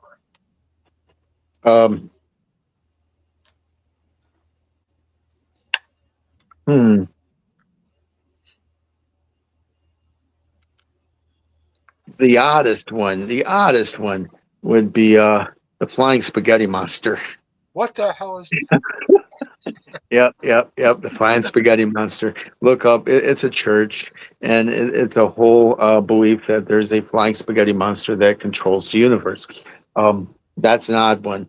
But when it comes to cryptids, there is something out there that is in our own psyche, and there's beings that can manifest themselves in many different ways. There's the shadow people, the hat man, there's the frog man, there's the sheep squatch. And there's all these different beings all over the planet that manifest themselves in very primal, archetypal characters. And I can't put a finger on what isn't real. Like, if we think about it long enough, what is it called? It's called Slender Man. Okay. Now, 100 years from now, is Slender Man going to be sighted in the woods somewhere? It started out as just a make-believe story. Yeah. But it's been attributed to at least one murder case where this girl murdered some other friend because she said Slender Man told her to do it. So who knows if that being a mimic has manifested itself into being what it is. So I can't say that there is anything that, I mean, there's people seeing frogmen in I think it's South Carolina. Not sure about that one, but that's a new one that's been coming up, is frogman. Now, just to clarify, did you say fog like F-O-G, or did you say frog like F-R? Frog. Okay. F-R-O-G. Yep. Gotcha. I was going to say, because I've heard of the frog part. I've actually been accused of it in like those, like, this is your sign creature thing. But Yep. Yep. I was going to say Fogman will be a fun new one too. Like, it's crazy. I haven't heard much about, and this is just off topic or what have you, but like California, when I went out there a couple of months ago with my friend, of course, we looked up what their cryptid was, and theirs is the Fresno Nightcrawler. So that just When I read about that or whatever, I was like, is that real? Or, you know, I think that's the one with the two legs, the Yes. really big two legs, like the stilt walker. yes. Yep, that's a noted thing down there. To me, it looks like a fishing lure, like a white one, just the two-legged ones. Yep. But a really big, weird version of it. At least the Yeah. pictures they show. Hi, Judgy Cat. How are you? Yeah, that because whenever I go somewhere now, I'm always looking up what that state is known for with their cryptids. So Yeah, and if you look back in the native lores, go back into look at the cultures, the Native Americans, the First Nations that are there, and they have lots of stories of many different things, and that's where you can start, and then build up from there to see what's still around. With other people and what they're experiencing and why these people are experiencing what they're doing to instigate it, or are they in some area that they really don't belong in? It's just sacred territory. yeah, yeah, yeah. I mean, the way that I look at it is, you know, of course, Dave's my cousin. I'm not sure if you knew that, but he founded the Paranormal Society in Maryland. So he worked with Paranormal State. He worked with an episode with them where Dave went in and he did his investigation prior to Brian Buell and the cast going in. And there was, you know, he disproved something.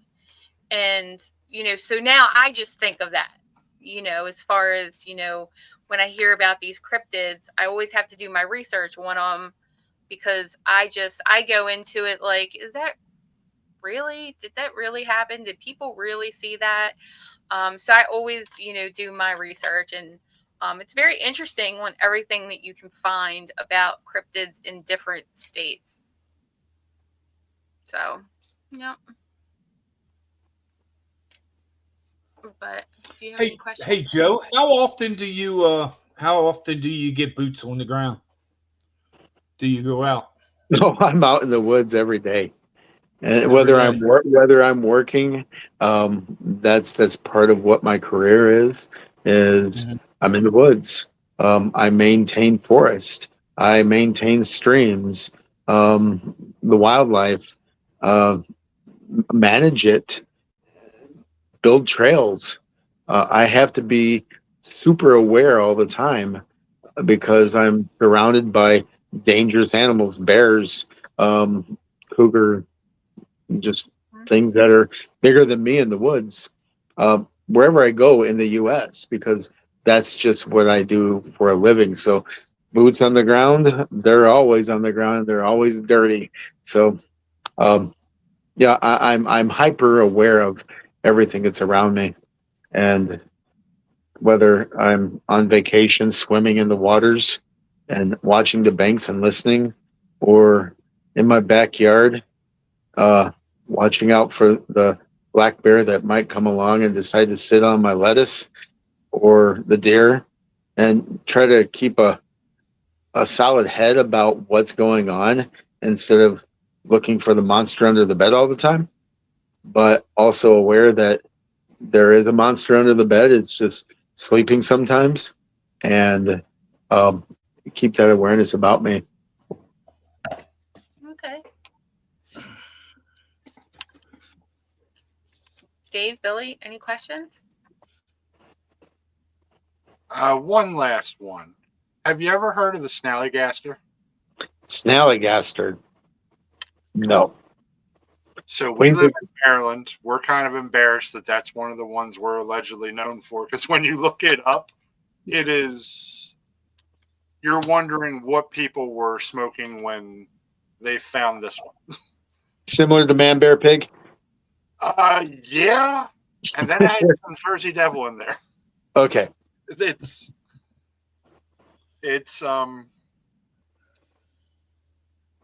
basically some dragons, some chickens, some Dave, how much of this am I missing? I don't know if you can see. Light's too bright on it. That's getting better. No, I can barely see it. You're in front of you. I can't see it. It's behind the. Yeah. Oh, yeah. I was just showing. It's kind of everything that Billy just said. Here, let me, it has like a Kind chicken. of like a Jabberwocky. Yeah, a chicken face, like octopus tentacles coming out of the face, like bird chicken feathers, Jabberwocky. like reptilian dragon-like tail. Like there's just an amalgamation of creatures that should not be combined. All the scary things. Yes. Yeah.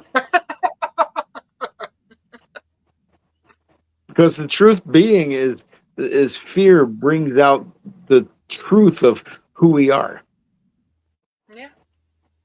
And if it can be the most bizarrest, weirdest looking thing and we can laugh about it, once here we go back into the laughter, and the story being so bizarre that it's off the hook, that you can't one up that story anymore. That's the truth behind, what the message is to all of us, that what we're searching for is some people you're just looking for yourself. Yeah. And we coexist with everything that, that's out there that we can't see. And that's our purpose is, we go out there looking for ourselves. And sometimes people don't like what they find.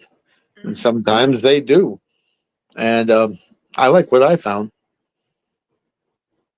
And I truly enjoy telling my story and finding other people that are also either searching for themselves or they have found themselves, and they can commune with each other in this way and not be fearful of getting, being part of the Tin Hat Society.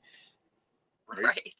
Or be afraid that they're going to lose their job because there's police officers, there's law enforcement, there's politicians, people from all walks of life speak about this openly now without fear of people going, no, you can't. Nope, it's over. You're crazy. You're that guy on the corner that believes in monsters. Everybody speaks about it now. So that's good. That's good that everyone's talking about it. I think it needs to be talked about more. Yep. And one of these days it'll come out, and we'll accept it. Yeah. Yep. Yep. Hey, Karen, Billy. Yep.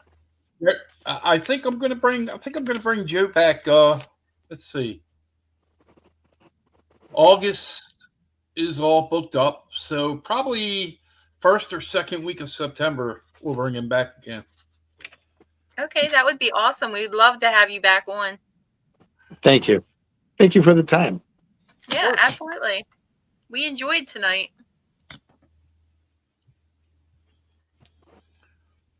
All right, so we're 5 minutes after 9, but that's right. We can go a few more minutes and then we'll wrap things up. And let me give a shout out to my sister-in-law. She just joined in late, but she's here. Trudy. Hi, Trudy. Hi, Trudy. Good night, Josh. Thanks for tuning in. So,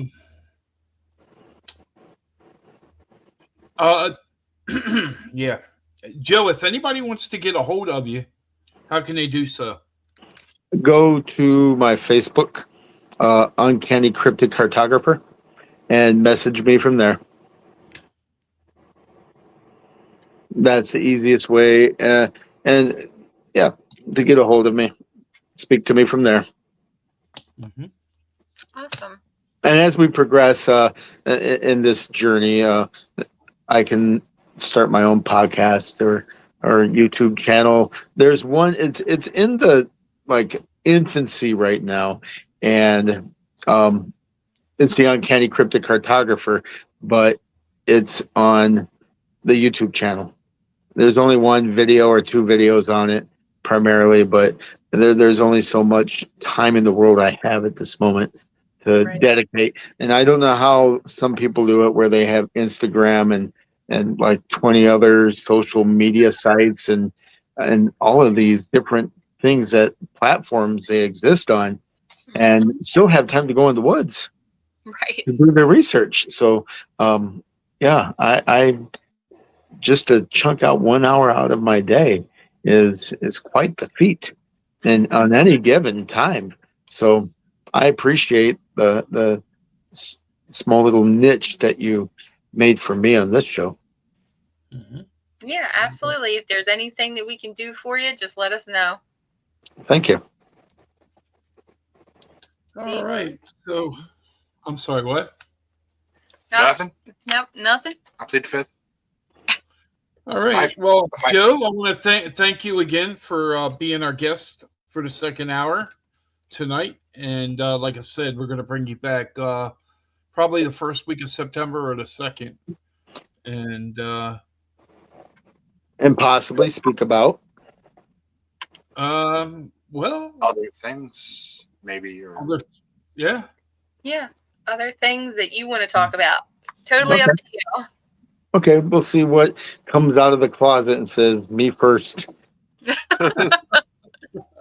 Yeah. All right, I want to show these pictures one more time. Trey, I don't know if Tracy's still in here, but I'm gonna. That is our Tracy, right? I think. Judgy Cat, yes.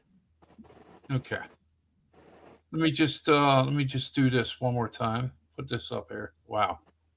If it's not our Tracy, we'll just collect a new one. There you go. Now that this will be my second time that I've seen a tree with something like that. Yeah. This will be my second time. All right, Joe. Thank you again for being our guest tonight. We're going to go ahead and make some announcements and then close the show out. Say hi to the wife for us, and you have a good night. And you too. Have a good night. Have a good night. Have a good night. Bye, folks, and thank you. Thank you, Joe. All right, guys. So I'm going to make a couple quick announcements real quick. Do you have any, Karen? So, Crafty Witch Soiree that's located in the Dundalk Flea Market. So we are doing our broomstick making class tomorrow. So if you're interested, there's still time. Just make sure that you are there at 10 a.m. That's when we are doing the class. And then August 22nd, we are doing a witchy tea. So you can like and follow us on Facebook, Crafty Witch Soiree, and you can get more information on the witchy tea. Okay. Just a quick shout out to Trudy. Trudy, you got to go meet Karen over at the North Point. Is it Plaza or Flea Market? What Flea is Market. It? Yep, North Point Flea Market. Yeah. So we're there by Charlie's and the Amish Market. So okay, and you're open from. I think What it time, is what time you open? Point Plaza, but you can call it either one. We open at 7 a.m. And close at what? And we're there until 3 p.m. Well, 3. Okay. Yep. All right. So next week, for the first hour, we're going to be having the Maryland Ghost Trackers on. And in the second hour, a good friend of mine, he just sent me his Sasquatch cookbook. I want to give a shout out to Mike Hartman from Ohio Bigfoot, and he's going to be with us in the second hour. Awesome. So can't wait to talk to them. So what's his favorite method for cooking a Bigfoot? Huh? I said, what's his preferred method for cooking a Bigfoot? I'll have him advertise the book. And I told him I was, I just got out of the hospital, and I'm sorry it took a while to get back to him, but he sent me the book for free, told me to enjoy it, read it, take it easy, So he's going to be on in the second hour, and we're going to be talking, Bigfoot. And I'm really looking forward to the I don't know Merlin Ghost Trackers, but it took me a while to be able to get them on. So they're going to be on Maryland Ghost Trackers. Merlin Ghost Trackers, yes. Oh, okay. I'm sorry, I'm excited about that one. Huh? I said I'm excited about that one. Oh yeah, maybe there will be a connection. Maybe that would be Yeah. awesome. Maybe we can go ghost hunting with them. There you go. Let me just bring this up. So I'm sorry for being a bad boy tonight. I hope I didn't make Tina mad because I said hello to her and she didn't say hello back. Oh, she did have LOL. Popped out. She did have LOL at the end of the, her message. So Hi, what time you showed up? I don't like to make anybody mad but Billy. But Billy, I know you guys have this it's like who can be the jokester the most? Yeah. Well, here's one more for tonight. You should have put him inside that pop-up before you got rid of it. There was no room, man. And then when they opened it up, he could have said, "Surprise! It's me." I come with the pop-up. Smelly gaster. He looks like one. Hey. All right, guys. I had fun tonight, and Dogfoot, damn it. What's that? I said I'm Dogfoot, damn It's it. Billy. Just okay. Billy, go to bed. Okay, bye.